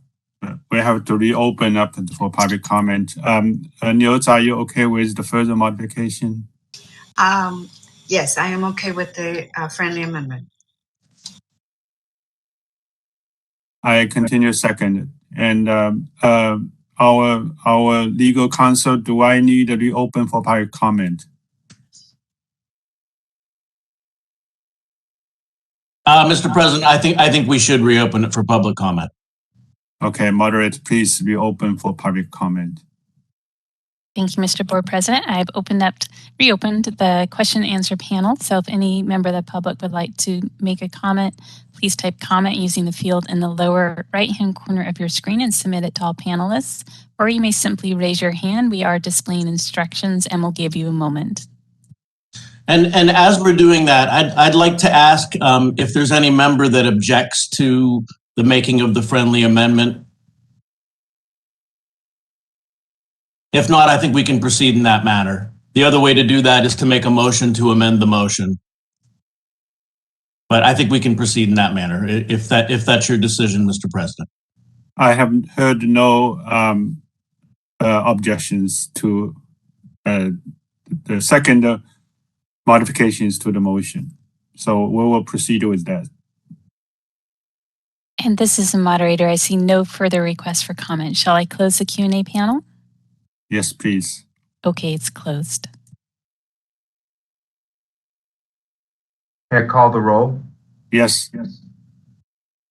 Jen Fang? Yes. Mitra Kanani? Abstain. Sylvia Kwan? Yes. Ebony Lewis? Yes. Robert Perlman? Yes. Yes. Ronald Jones? Yes. Niels Serrani? Yes. Charles Ward? Yes. Brett Gladstone? Yes. Okay, motion passes. A quick note on housekeeping. I intended to continue the meeting until noon to finish as much possible public agendas. And after maybe a half-hour break between noon and noon 30, we will then go to close the session. Is that arrangement okay with everyone? Sure. Okay, Sean, thank this is you. Laura. Do you mean when you come back that you want to finish the open session and then go into closed session? After the closed session, we will open the session again. So we can tell at 12 o'clock, we can tell public that the meetings in recess, and between 12:30 and whenever the closed session finish is a closed session, and we will reopen closed session or adjourn the meeting. Okay. If that is, we can finish all the items by noon. So with that said, we move to agenda item K. At a report from Trish about LATC's meeting. I think we have item J first, which is an additional regulation. We're not on J? Okay. Sorry, we need to make a correction. We will have item J to discuss and possible actions of a modified regulatory text for CC. Title 16, Division 2, Article 10, this time not 7, and Section 165 with regards to the disability accessibility, actually, continuing education responses. Laura, is that the item will be presented by you? Yes, that's the item, and I think Karen will present it. Yeah. Karen? Oh, okay. The board has the memo in the packet that has discussed during the public comment period. 4 public comments were received. There was no request for a public hearing during the public comment period. And we have attached the public comments that were received. Staff reviewed those and felt some amendments were in order. And in your packet, you have the revisions, taking out in section 165A subdivision 2C, taking out the word standards. In your packet, it's highlighted in yellow so you can spot where it occurs. Then again in 165 at subdivision D, this was basically just a rewriting to make it clearer that credit will only be given for those who pass the summative assessment. E, in a clarification of the language, and in subdivision E2A, removing a residential building inspector as someone who would be qualified to teach such a class. And that is being removed underneath 3. A as a California residential building inspector. And those were the changes that staff felt were most appropriate after receiving the comments. But the board also has the comments in the packet. There are proposed responses to the comments in the memo that the board was recommending. The staff was recommending to the board to adopt. And if the board agrees with these responses to comments, then those would be put into the final materials. The revised text will go out for an additional 15 days public comment period on only the revisions that are made. Public comments on the whole concept of CE or other topics are not appropriate during the 15-day comment period. It is only related to the changes that the board's making in essentially removing the California building inspector from the list of approved instructors and making the correction to the language in the building standards code under subdivision A2C.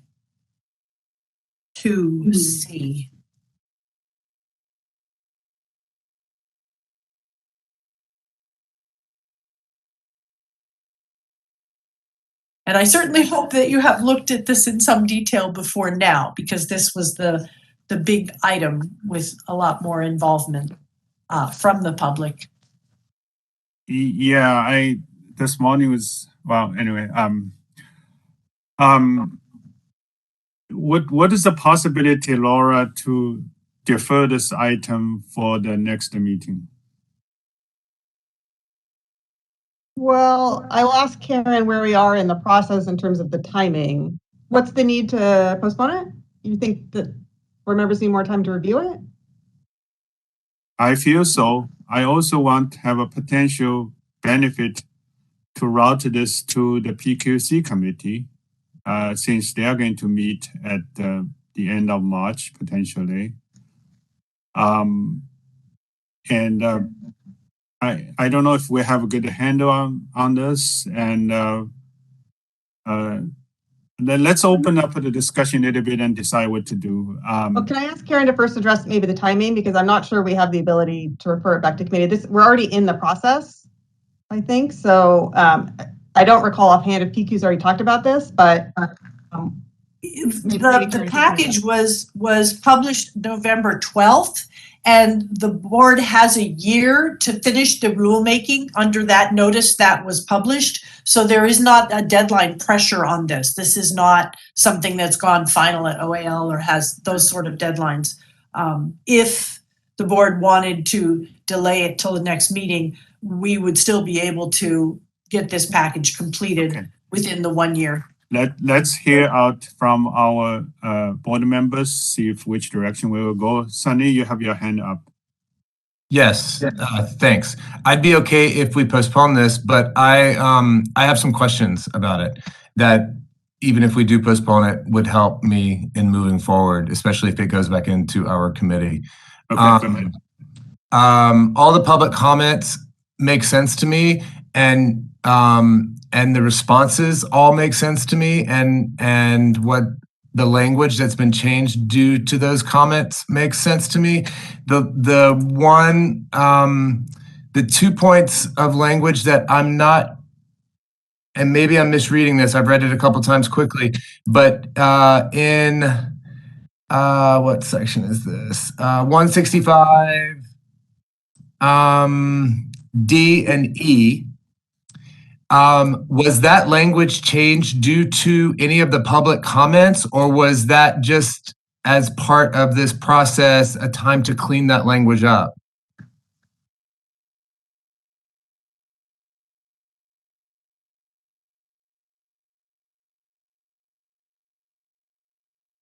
Can Karen? It was to clean that language up. Okay, so and again, we can talk about this I don't know if we're going to take this up today or not, but I keep just rubbing on the new language a little bit. I agree that the old language needs to be cleaned up, but the problem that I'm having with it is that even the new language seems to sort of throw it onto the licensee or the architect to sort of prove that the person that they're taking the coursework from is indeed qualified. And that seems like a high burden of proof for the licensee to be responsible for.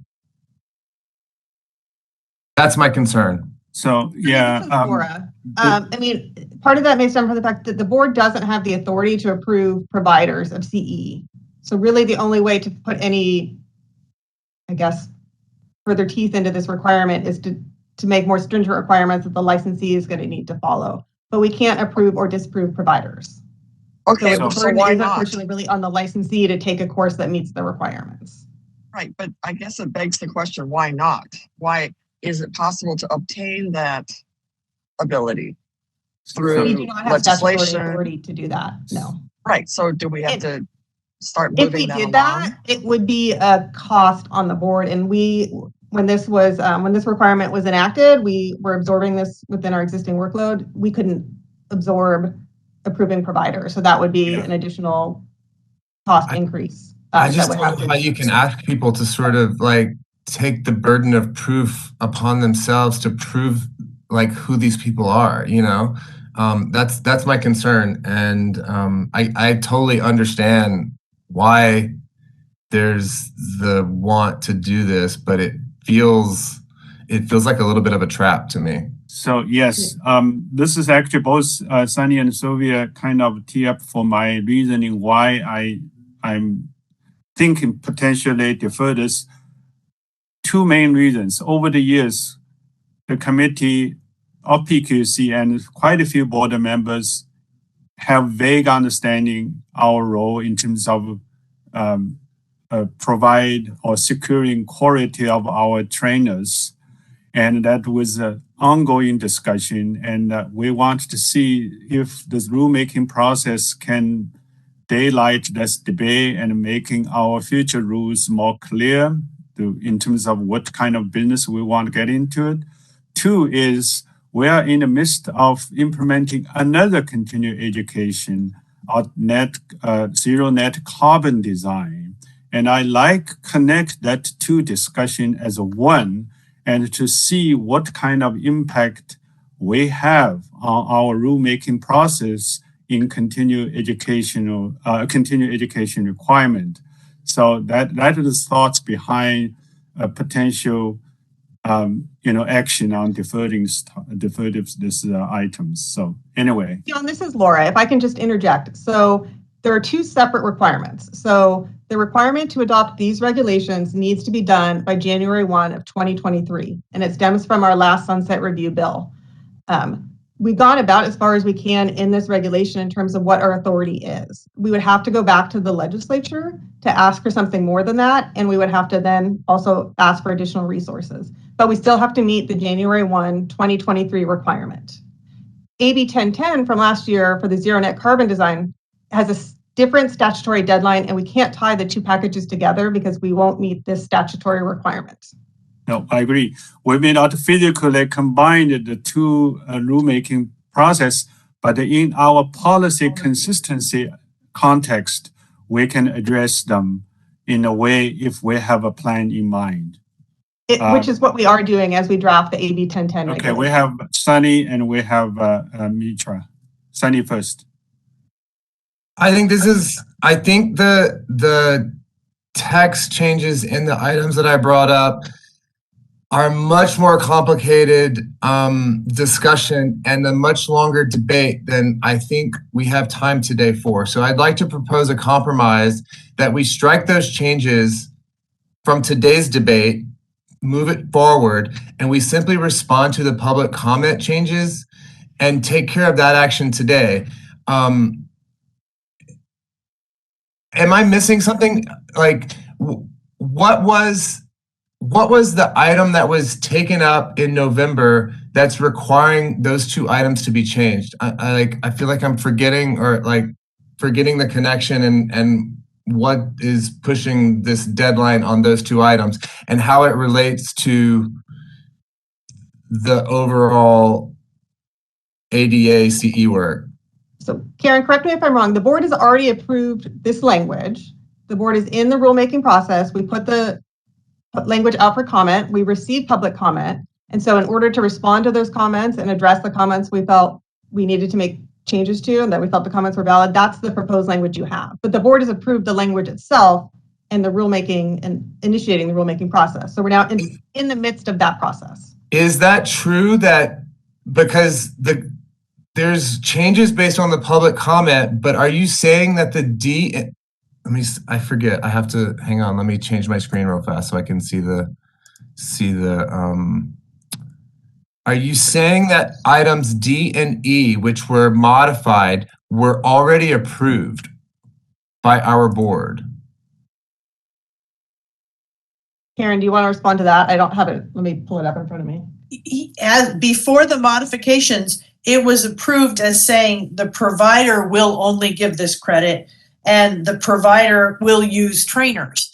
And that's my understanding. We don't get to actually give regulations on architect course providers. We only get to regulate licensees. Yeah, so that's my understanding of the process and what's happened. And I think if this language had been in here and we had debated it at the time, it would have been as equally as complicated for me as it is now, because I went to this immediately. And so that's the rub for me, is that it's new language and it's not what we approved. And unfortunately, it's just complicated. I love the public comments. I love the public comment response. I love the changes to the public comments. But this is just a little bit complicated, and honestly, it goes to sort of second Tien's thoughts. It's complicated for me in the way that also not only the carbon discussion, which I agree is separate, but also the new requirements that we're having where people have to sort of where architects have to disclose their license on every single piece of advertisement. There's this problem where we can only regulate the licensed, and everybody that's not an architect and unlicensed, we have no regulation over. So we're clearly coming back up against this with these programmers for these tests. We have no jurisdiction over them whatsoever. So it's a really complicated thing. So our sort of MO, it seems, is to turn around and sort of throw it back on the architect as a sort of burden of proof in all of these circumstances.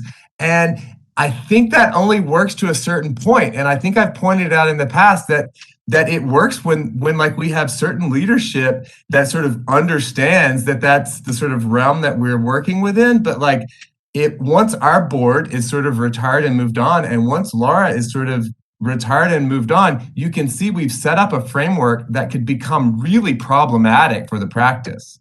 And that's what I'm seeing here. And I hate to sort of connect it all together, but that's what this language does for me. I appreciate what you're saying, Sunny. And it's that I'm already counting down the days to my retirement, but I still have a ways to go, fortunately. But I don't know what else to say. We can only do what the statute allows us to do in this case. So we are certainly, we'll do whatever the board would like with this, and whether you want to take it up today or not. But we don't have the ability to approve providers, and we have to meet our statutory deadline. I get it. Sorry, I have to jump in to do a housekeeping item again. I have some logistic challenge here. One of the members has to go to transition into a different transportation mode. So let me do this. We will not be able to finish everything by noon of public agendas, but I still want to do close the session from 12:30. Is that procedure-wise okay, Laura and our attorney? And then after finish the closed session, then we'll reopen for the remaining public sessions.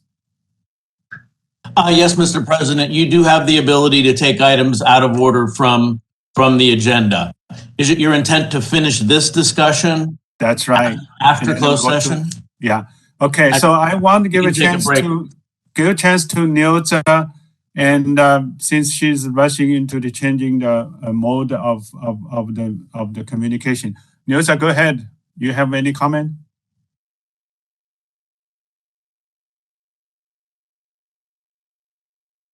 She has this mute unmute issue. I think you're muted, Nilza.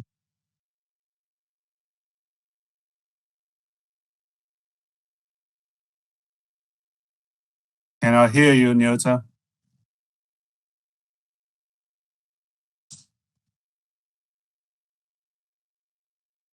Can you hear me now? Can you hear me now? Okay, great. What I wanted to say, or what I was saying, is that I support Sunny Ward's recommendation to move this to next meeting so we can have a more robust conversation, and then it's not rushed during this meeting, if that's okay with the chair.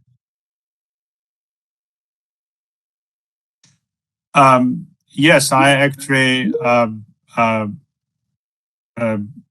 suggested that, and I can be the second to Nilza's motion, but I feel is that too rush? I have two more hands still up. No, one hand is still up. Mitra, are you okay with this, or you have to express your view first? Well, pretty much my view was mentioned by Sunny, and also I agree that this item is more important than just rushing to make a decision in this session, and we should defer that to the next. I just mentioning about the providers for I'm a certified accessibility consultant with ICC, and whenever it's time for my renewal of license, of course I have to provide evidence, and I go to one of these providers.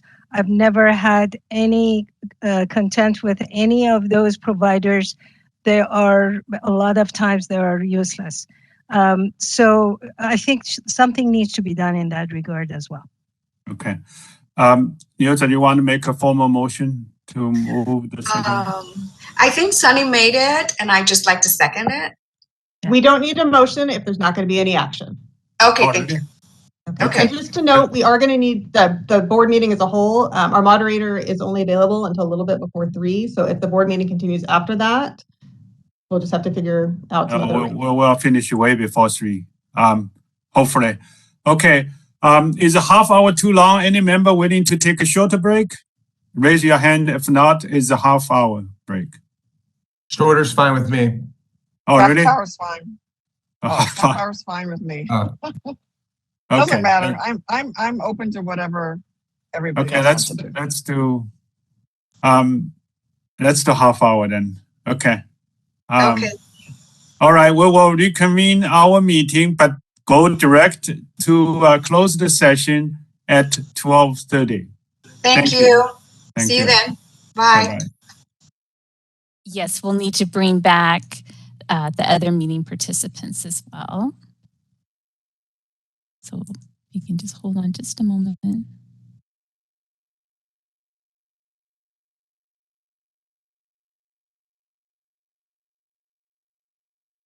My computer has decided to freeze.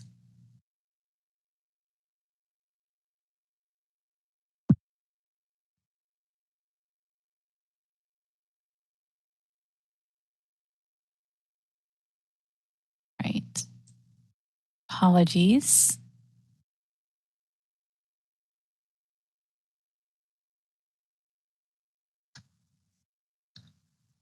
I'm going to see. No problem. It happens. You're right. Thank you. So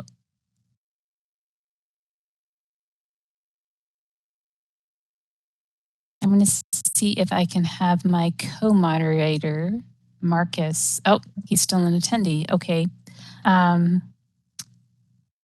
Actually, hold on just a moment.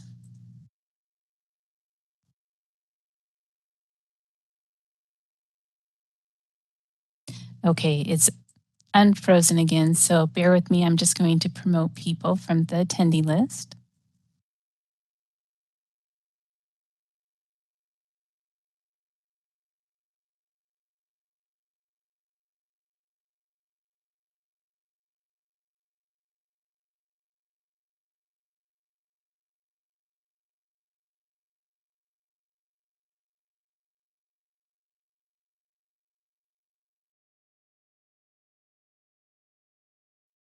We're all back, and let me, and Marcus is the presenter again, so we're all set to go. Thank you.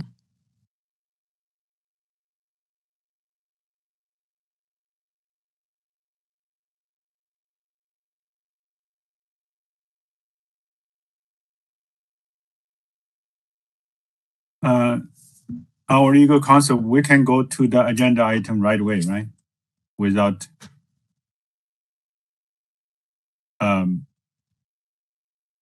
without doing any roll calls, anything. Michael?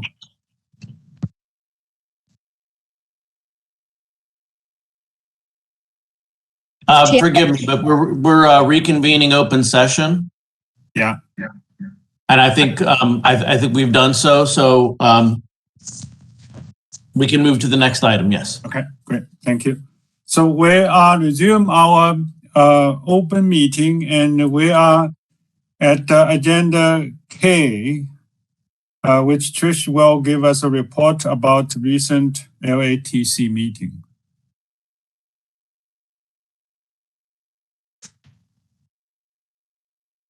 Good afternoon, members.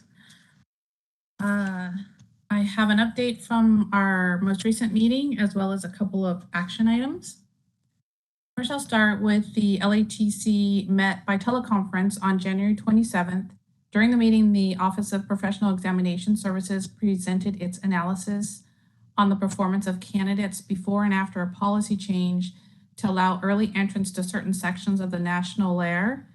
The results of the analysis were inconclusive due to many factors, including instability since the policy change, such as variations in difficulty, changes in testing environment, and population. The LATC discussed further research into individual section performances, as well as candidate qualifications to understand what may be affecting pass rates, and will revisit analyzing exam performance along with OPES after the completion of LATC's business modernization implementation, when data collection, analysis, and reporting would be a more efficient process. LATC also discussed CLARB's proposed uniform standards and discrepancies between California's current licensure requirements. Concerns include some pathways being more restrictive, as well as eliminating the experience requirement prior to examination.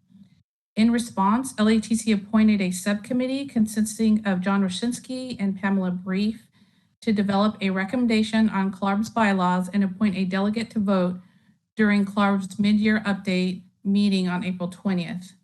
This item will be discussed at LATC's next meeting on April 7th. Also, in preparation for strategic planning, the LATC was presented with a summary and overview of the completion of all 2019 through 2021 strategic plan objectives. The LATC environmental scan report was completed at the end of January and provided to members on February 10th. The environmental scan will be used to identify objectives for the next strategic plan. The next LATC meeting will be held in Sacramento on April 7th through 8th, where Solid will facilitate a strategic planning session for the next 3-year plan. The election results of the 2022 committee officers. John Roshinsky will continue to serve as LATC chair, and Pamela Brief was elected as vice chair.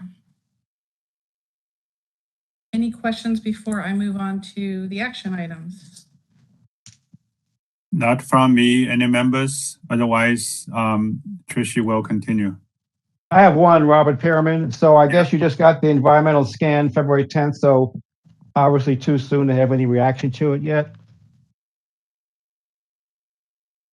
You mean to the board or to the committee? It was the LATC environmental scan, right? That's right.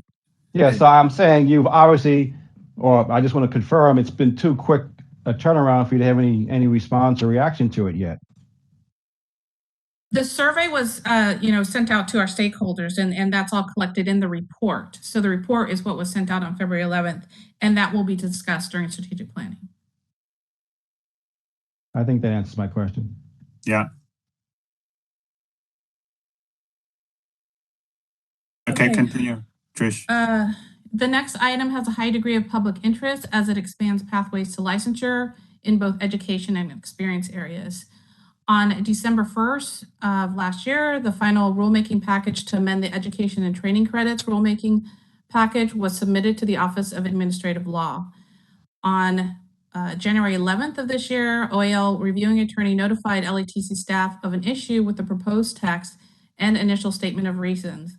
Changing the discretionary term may to shall was determined to better serve stakeholders and the public and also make the rulemaking consistent with the abandonment of application rulemaking.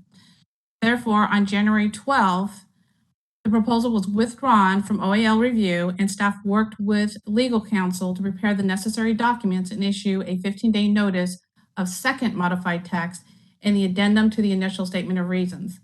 Public comment period began on January 24th and ended on February 9th. No adverse public comments were received. Upon board approval of the second modified text, staff will prepare the final rulemaking file and resubmit to OAL.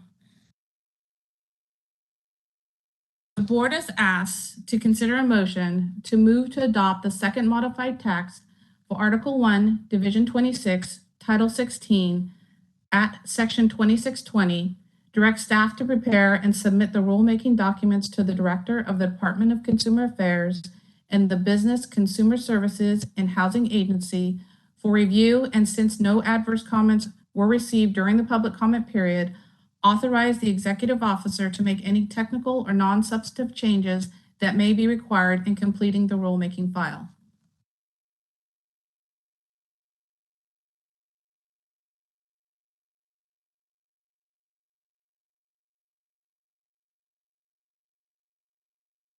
Hmm.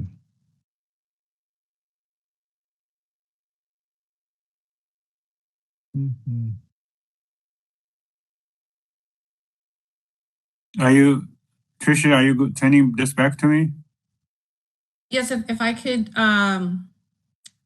get the board to make the motion or accept the motion as it was presented, then I will move on to the next action item. This is Nilsa. I'd like to make a motion to approve staff's recommendation on this item. I second the motion. Thank you. The next agenda item is tied to Agenda E, where the board approved corrected minutes for the June 12th, 2019 board meeting. Trish, I'm sorry to interrupt, but Mr. President, you have a motion on the floor that's been seconded. So at this point, members need to discuss that motion. It needs to go to public comment, and then it needs to be voted upon. Okay, I will try to shortcut. No shortcut here. Okay, good. Secretary Gladstone, looks like we need have any discussions, and then we're open to public, and then we vote. I had one question, Robert Pearman. The application, the abandonment of applications, explain that concept again to me, please. The abandonment of applications. Basically, that's a cleanup regulation during our retention period. When we were going through our records retention schedule, we identified some language within our regulations that needed to be clarified, and that was the abandonment of application language. And so, to be consistent with that language, that's why we are changing the discretionary term to shall. And when was this rulemaking process begun on this particular item? Do you know? 2615. So this particular item, it has been a long-standing item. It has gone back and forth to the board. It was withdrawn at some point and reinitiated. In fact, I think at one point when I was not here, the board had disapproved the package. And so I will just say it has been a few years. I don't know, Karen, if you have a timeline available, but it is has been a lengthy process. There is quite a bit of public interest in this. This will open up pathways for candidates to be able to qualify with an experience-only pathway. We will accept additional degree types. And so there's a lot of interest in those that have been either having their applications pending or interested in applying for licensure. Thank you. I just say that for some board members who aren't around. It's been a long process, so hopefully we can minimize any further changes and get this thing finally done, and let's see what happens. It's been quite a long, torturous process. Thank you.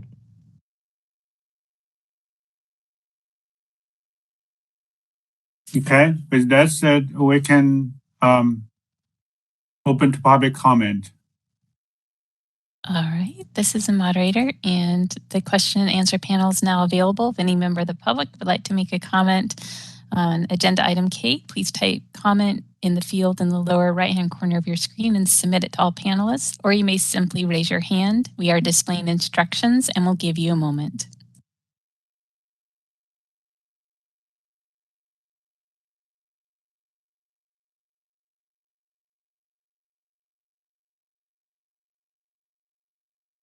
All right, I see no requests for comment at this time. Shall I close the Q&A panel? Yes, please, moderator. Okay, it's closed. Okay, we're moving on to the second part of the agenda. Trish will continue to present, and that one also requires action. Mr. President, we need a vote on the motion. Oh, vote, yeah. So sorry, yes. Okay, could I have the motion? Could I have the motion reread? Yes, I'm happy to do that. And could you clarify what? Brett, you are registered 2 times. That's why it's. Oh. This is the moderator. Yes, Brett is logged in twice, so it's causing the echo.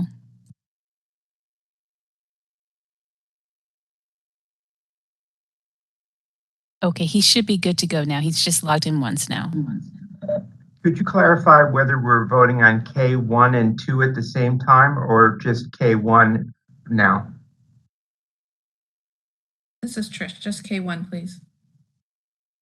Okay, I'm taking the roll on K1, which is the January 25, 2020 communications of the Professional Qualifications and Regulatory and Enforcement Committee meetings to approve.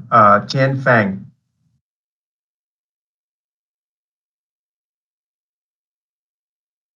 Jen Fang. Sorry, unmute. Yes. Yes. Mitra Kanani. Yes. Yes. Sylvia Kwan. Sylvia Yes. Kwan. Yes. Yes. Yes. Ebony Lewis. Yes. Yes. Robert Perlman. Yes. Yes. Ronald Jones. Yes. Yes. Nilza Serrano. Yes. Yes. Charles Ward. Yes. Yes. And I vote yes. Thank you.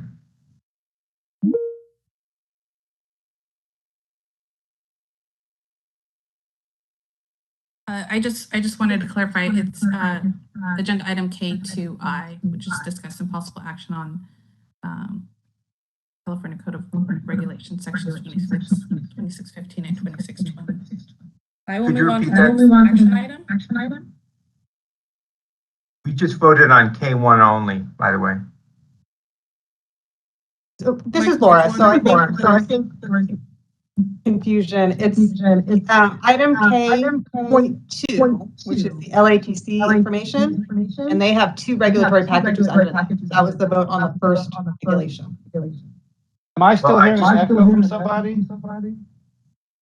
I'm hearing echo. This is Margaret. Alicia's logged in twice. If you are not speaking, please turn off your mic.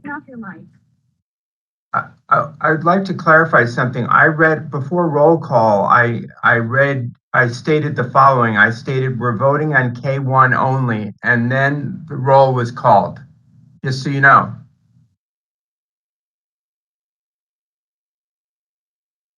Yeah, so maybe I think we need to ask our legal counsel if we need to go back and redo this, because it's item K2, item I, under K2. Laura, you have echo. Who has their mic on? Please turn it off. Alicia.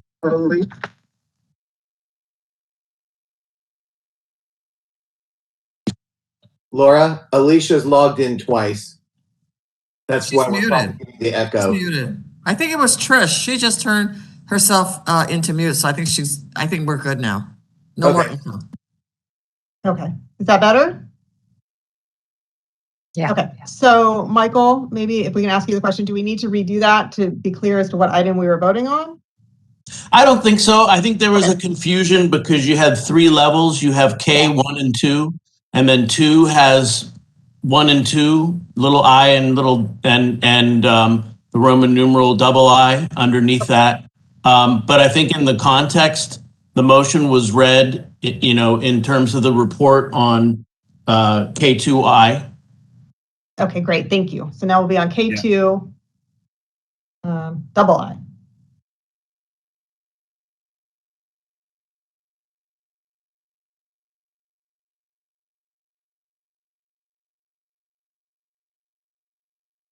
Trish, are you there? You're muted, Trish. Can you hear? This is Brett. I wanted to be clear to our council that I stated that we were voting on K1 only before we voted. Our legal counsel has clarified, and that the staff will listen to the record and make that recording will be very clearly give them that instruction. So your concerns are addressed. Trish, move on.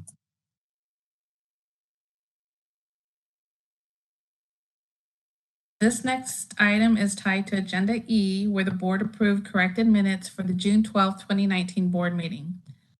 The cover memo and modified text were provided as handouts on February 11th. Highlight on the slide indicates changes made to respond to Office of Administrative Law clarity concerns identified on February 4th. All other changes, such as single strikeout and underline, are what was originally proposed and noticed to OAL. On December 27th, the requirements for an approved extension certificate program final rulemaking package was filed with OAL. Earlier this month, on February 4th, OAL reviewing attorney notified the LATC staff that the text changes made after the board's June 12, 2019 meeting were not clearly reflected in the minutes and carried through in the text. The OAL reviewing attorney also advised that clarity issues within the proposed text would require a 15-day notice to the public of modified text.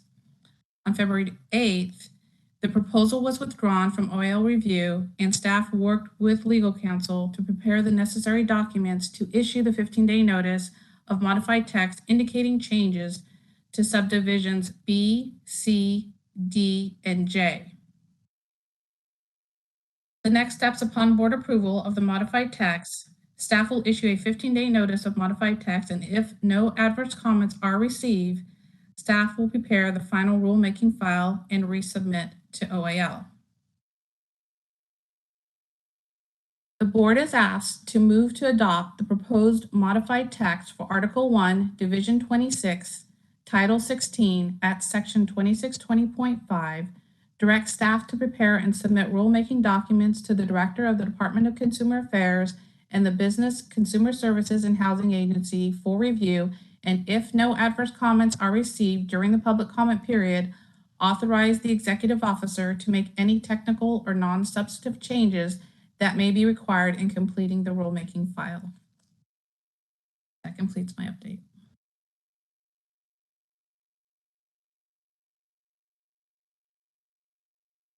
Trish, you need a motion for this? Yes. Yes, please. Trish, was your language for the board to approve and adopt? We need that term adopt of the modified text. Yes, my motion was to adopt the move to adopt the proposed modified text. I like to make a motion as stated by Trish. This is Nilsa, second.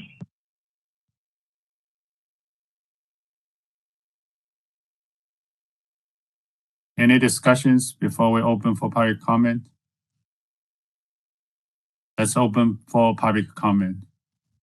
All right, this is the moderator, and the Q&A panel is now available. If anyone would like to comment on this agenda item, please type comment using the field in the lower right-hand corner of the screen and submit it to all panelists, or you may simply raise your hand. We are displaying instructions and we'll give you a moment.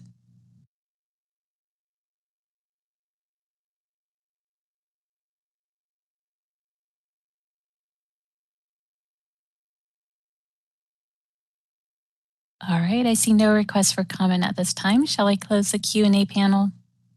Yes, please. Okay, it's closed. Okay, Secretary Gladstone, we're ready for vote.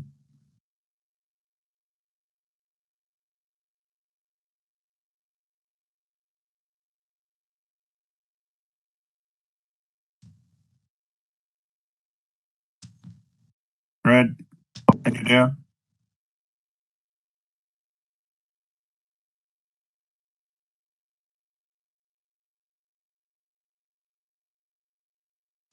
Tien Fang. Aye. Mitra Kanani. Yes. Kanani. Yes. Yes. Sylvia Kwan, Yes. Ebony Lewis, Aye. Robert Perlman, Aye. Ronald Jones,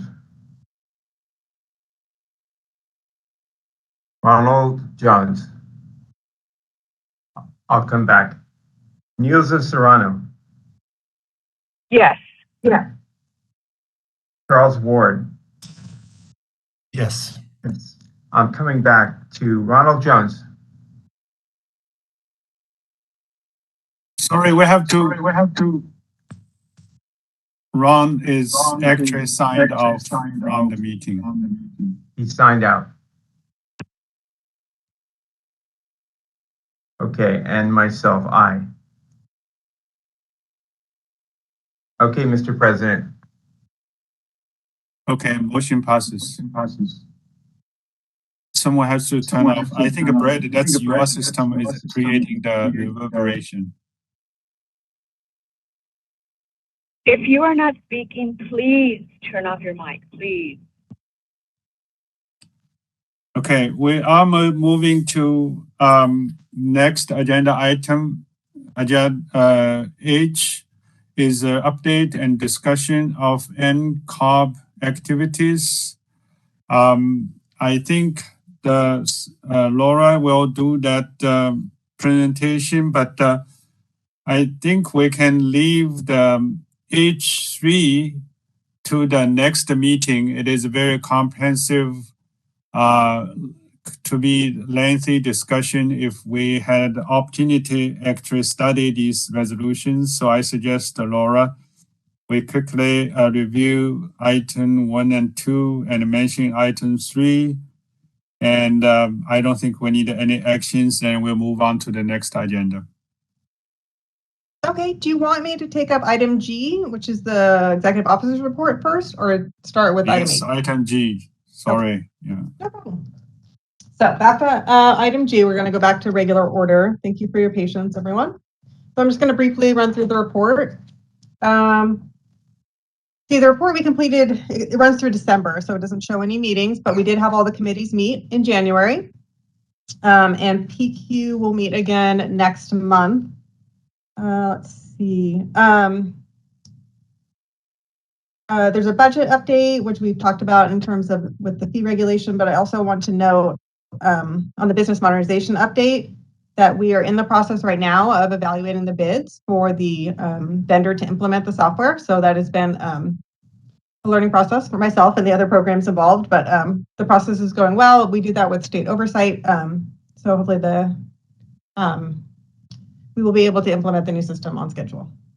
So moving on to the next page for personnel, we've had definitely had some turnover recently. Some staff have left for promotions and other opportunities. So managers and everyone have been doing a great job of covering.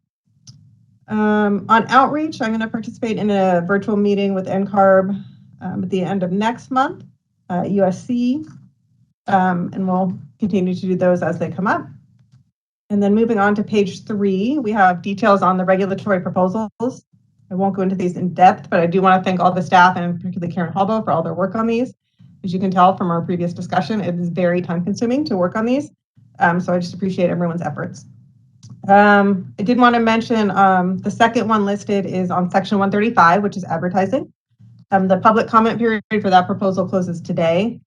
Board staff are holding a public meeting later this afternoon to receive public comment. It's just an opportunity to receive comment. It's not a dialogue, but we'll then take all those comments into account and then bring it. Most likely will come back to the board for further action. Moving on to page 4, that details more of our regulations. We had an additional package on section 152 regarding our authority to issue citations and enhance our authority to cite unlicensed people. That package was at Office of Administrative Law, who asked us to pull it back for further changes. So that one may come back to the board.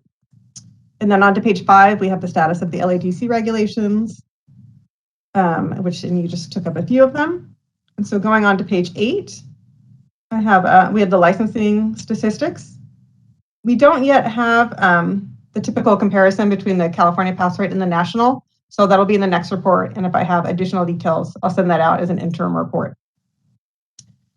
And then we have the statistics for LATC as well. Any questions so far?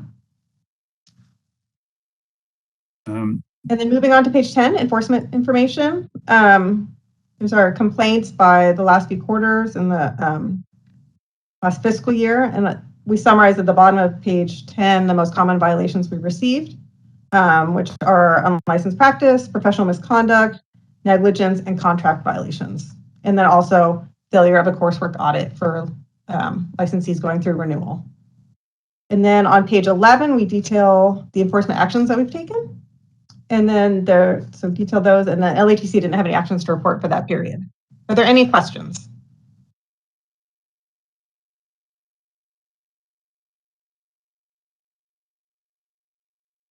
Bob Pearman, I have one. So for the modernization program, it looks like we're hiring 2 people, one for the LATC part and one for the overall architect board part. And would those be permanent or short term? So that's a good question. So for when we implement the new system, each program will need to dedicate staff to help make the transition. And we also need someone to serve as a subject matter expert as we go through the process. So there is an LATC staff person that's going to do the job for both the board and LATC. So they received a limited term position to backfill behind that one to do the regular duties of that staff person. So looking at how their fund condition, we will fill it as we can. So we have someone to do the regular work while they dedicate a staff person to business modernization. But it won't be a permanent employee. It is limited term while the system goes online. But what we're evaluating right now is someone to contract with, like an outside vendor, to partner with the state to implement the system for the programs, the 4 programs that are going to the new Inluon software. That makes sense? Who will pay for that? Is that going to come out of the 4-department share? Yeah, it comes out. So it's architects, landscape architects, structural pest control board, cemetery and funeral bureau, and Bureau of Household Goods and Services. So we all pay a portion depending on our licensee size. I didn't know we were lumped with the cemetery board. That's kind of disturbing. There's a lot of similarities between programs that regulate, definitely some differences as well, but it helps to be in a cohort with them. And then there was a group before us, including the engineers board, that chose the same software. And so I think it'll help to follow them and it'll make our process a little bit smoother. So fingers crossed for that. Brett, you have a question? Yes, thanks, Laura. You mentioned you're doing public outreach in March. Is there any planned for February or April, May yet? I don't have any plans, but I have to admit, because the report only goes through December, I just happened to find that one, look at my calendar and mention that one, but I can see what else I have and I'll send you an interim report next month and include other outreach. Thank you.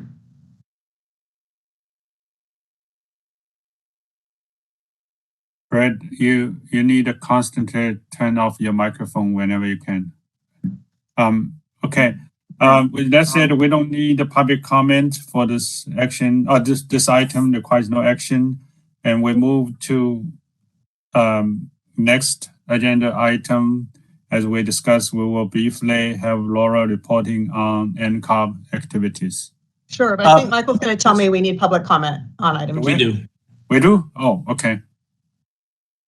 Okay, sorry, moderator, we're open for public comment. Thank you, Mr. Board President. I have opened up the Q&A panel. If any member of the public would like to comment on agenda item G, please type comment using the field in the lower right-hand corner of your screen and send it to all panelists, or you may simply raise your hand. We are displaying instructions and we'll give you a moment.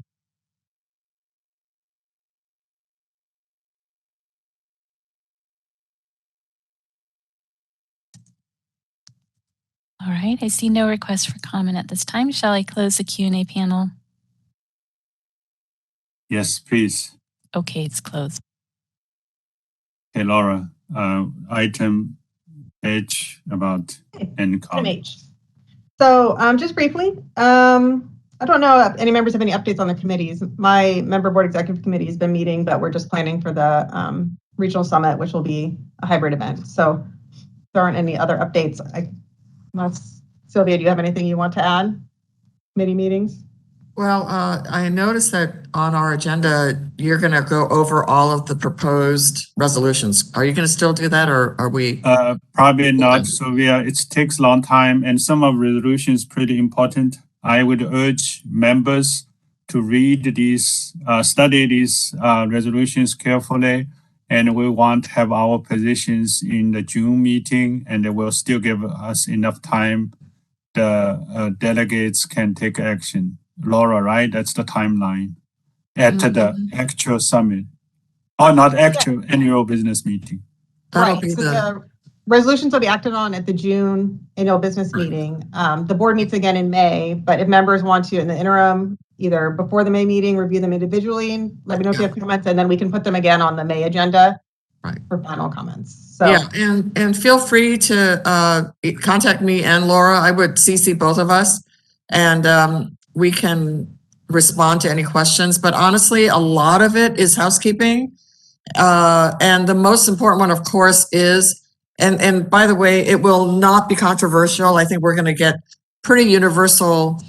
I'm thinking that there'll be universal agreement, and that's the one that the Diversity Collaborative, on which Nilsa sits, to make the Diversity Committee it's called now Diversity Collaborative, and this resolution would be to make it a full-fledged committee, a permanent committee, and that's very important.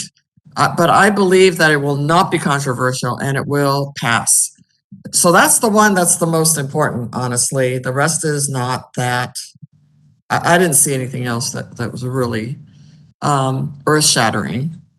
The board meeting that we had back in January, the national board, we discussed most of them, and that's the feeling that I left with.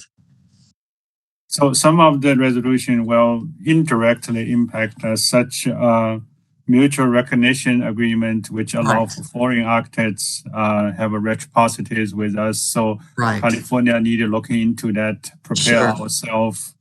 And examination is likely has some indirect impact to us. So it is worthy of our time. Take a look and take advantage of. Suvi, as the board member, we have this shortcut of the communication route. So that's we want to take advantage for that too. Okay. Absolutely. Yeah. Let me know whatever everyone is feeling. We should,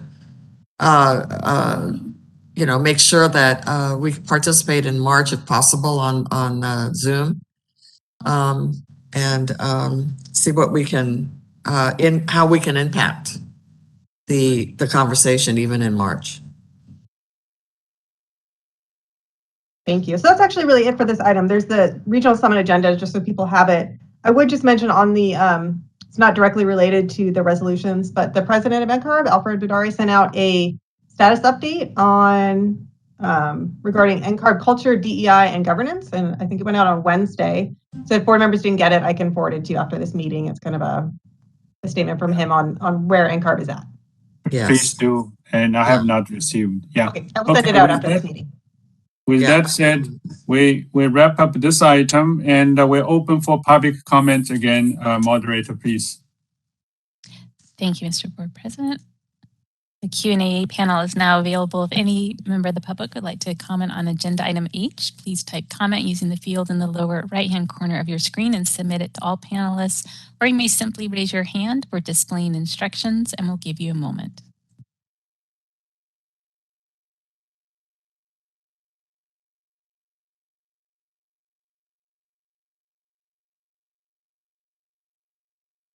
All right, I see no request for comment at this time. Shall I close the Q&A panel? Yes, please. Okay, it's closed. So we have, Laura, you can start with item K, and each committee member or committee chairs may want to give a quick overview because this is the first committee after we reset the format and qualifications. I think it's good to inform the full board that what we have been doing. Okay. Okay, sure. So on January 25th, all the committees met, or the communications, professional qualifications, and REC. And so I appreciate everyone's patience as it was a little bit of a challenge the way we structured it. We'll try to do spread it out a little bit next time. I do think having them on the same day helps, but we'll time it a lot better and do better notification to members. But I appreciate everyone's patience as we made it through. I don't think none of them have any action items, but each of them went over their strategic objectives, and REC discussed an additional item. So maybe we can, if you want, just briefly to have the chairs give any update they would like to on the meetings. Yeah, I do like, maybe Sunny, you want to start, or Mitra, which one want to volunteer? And Ron is off, and I don't know who is on the rec committee can representing Ron to talk about that committee meeting as well. So let's start with how about start with Mitra? Yes, I think for me it was a very productive meeting from standpoint of being a newcomer to the board, hearing from my other colleagues from some of their past experiences. During this time, I have been in communication with with AI Local San Diego, and I have requested a meeting, a panel of large and small firms, principals, for opening a dialogue between us. And I'm putting together an agenda that I would like to, at some point, to share with my other colleagues on the committee. And so basically get a direction from them as to also what they think about the direction of the panel discussion, to hear from the principals of the firms, as well as some new licensees and those who are candidates right now. These are issues that I think we can benefit from to put our action item together as of now for the rest of the year practically. That's the report that I have right now, unless some of my other colleagues have anything to add to it. Any members on the communication committee want to add anything before we move on to maybe PQC? Any comments from education committees? Nielsa has her hand raised. Nielsa? Hi, I have a 2:30 with the superintendent from LAUSD, so I have to get off soon, but I do want to make a comment under other at the end of the agenda. I would like to schedule, and I'm not sure whether, Laura, that's your team or whether that's DCA's team, a best practices to be on these calls on when mic should be on, when mic should be off, and how to handle a telephone conversation, camera placement, things like that, so that we're all on the same page. So we're not spending so much time trying to figure out what is going on during the meeting. Sure, I will follow up on that. Thanks, Nielsa. Thank you so much. And Nielsa, we try to finish by 2:30, but anyway, looks like not. I do have suggestions for the committees that have not a meeting scheduled right away. Really think about the priorities that are based on strategic plan and start to formulate an agenda, the committee chair, and take advantage. We can still meet remote and schedule your meeting accordingly. Okay. So with that said, Sunny, can you report on PQC, the first meeting? Sure. This was my first meeting as the chair, and we also have a new committee completely. It was a short meeting, so we, didn't have a lot of time to dive too deep into any of the issues that were sort of put before us. But the focus, where we focused all of our attention and conversation was action on strategic plan objectives, which was the collaborating with legal to implement AB 1010 and developing the regulations and aligning our committee findings to provide more consistency and make continuing education requirements more relevant to current licensing requirements. So our discussion revolved around, how California Architects Board should begin to implement AB 1010 and what the parameters for those classes should be. I think the sort of gist of the discussion was that much more discussion is needed and necessary, but there seemed to be a consensus in our committee that there's the ability to, instead of having a narrow interpretation of net carbon, that we would have a much more broad interpretation and allow a lot of classes sort of that might not be right in the middle of this topic, but touch it from different standpoints. For instance, making sure that socioeconomic justice and civil rights and the way that climate affects disparities in socioeconomic community, disenfranchised communities is affected by climate change and by the lack of net zero carbon design. That was just one of the topics that we talked about. So I believe, Tien, that much more conversation is needed with this, and we have an upcoming committee meeting that's already been scheduled for next month, where we'll continue this conversation. Very good. Sunny, I think PQC's committee has this a timing issue. That's why they're scheduling the second one, because we need to be part of rulemaking process of implementing 1010, and our legal counsels and staff and Sunny's will all work together. And I think traditionally PQC is always strong, and I have lots of faith that you will work out something that is good for industry and good for licensees and good for consumers. Anyway, Ron Jones is signed off, as I said. Is Robert or other REG members would like to give a brief report to the full board of that meeting? Sure, I can just briefly state, as shown, I think, in the agenda, we went over like 6 bullet points for possible action, and we kind of decided what was feasible and easy to do and what would take more difficulty and more time. And so we actually asked staff to follow up on 2 or 3 of the items and report back to us in terms of how we can move the ball along on those.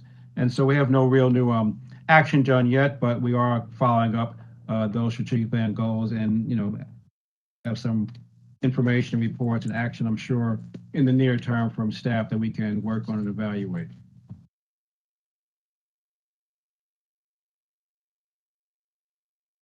Thank you, Robert.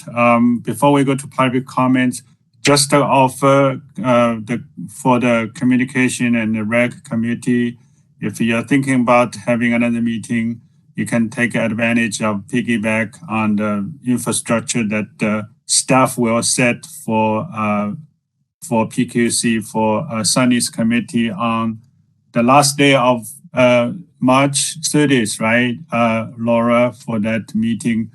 Yes. And so if you want to take advantage, that's also your opportunity. Okay.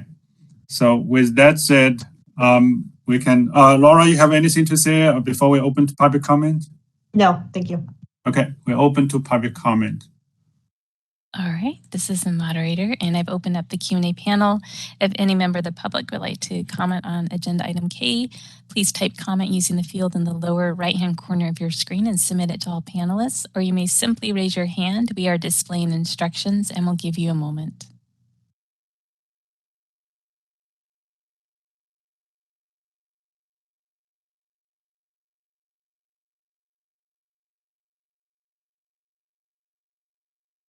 All right, I see no requests for comment at this time. Shall I close the Q&A panel? Yes, please. It's closed. Thank you. And Laura, you want to maybe go over the future dates? Sorry, I was mistaken saying we want to move our June meeting a little early because we want the board has a position on some issues, so the delegates can take that position to the annual business meeting of and COP sometimes in June. So Laura, go ahead and talk. Sure. So the schedule's in the packet. Yeah, typically the NCAR meeting is a little bit later in June, but it's earlier this year. So we moved the board meeting to May 20th, which will give us time to review the resolutions again before the annual business meeting, June 2nd through 4th for NCAR. And it's not on here because we planned it after, but March 30th is the PQ meeting. Then April 1st is the LATC meeting. I think that Trish said it was April 7th through the 8th, so we'll verify that and send it out. And then once the ability to meet remotely like this, as DCA said earlier, ends at the end of March. So we will look at an in-person meeting in May and work on the location. Yeah. So Laura, could that possibly be the one that we've been delaying for 6 months now? That's my question too. Can we have a Christmas? Yeah. Can we have a Christmas dinner in May? It's called Christmas in May instead of Christmas in April. It can be outside. Yeah. Oh yeah, it'll be all outdoors because it'll be beautiful in May. Yeah, it'll be great. Okay, yeah, well, let's try. So plan for the Bay Area, and we'll follow up with more details. Right. Thank you. Okay. With that said, any board members have any other items before we're planning on adjourn the meeting? I'm not sure if I should bring this up now or it's a crude thought, but I've been thinking about this issue of accessibility. Oh, sorry, Mitra, that's too formal. Okay, with a real, all right. yeah, So real that's why- topic need to be agendized. Yeah, that's why I was, okay. I'll keep great. it. All right, so thank you very much, and we are a little in rush, looks like, and a few people has other commitment, and we will see you at the next meeting in May, and we'll work out all the details. Okay, thank you again. Thanks, Tian. Thanks, Laura, for everything. Thank you all. Okay. Thanks to staff as well. Okay, bye. Bye-bye.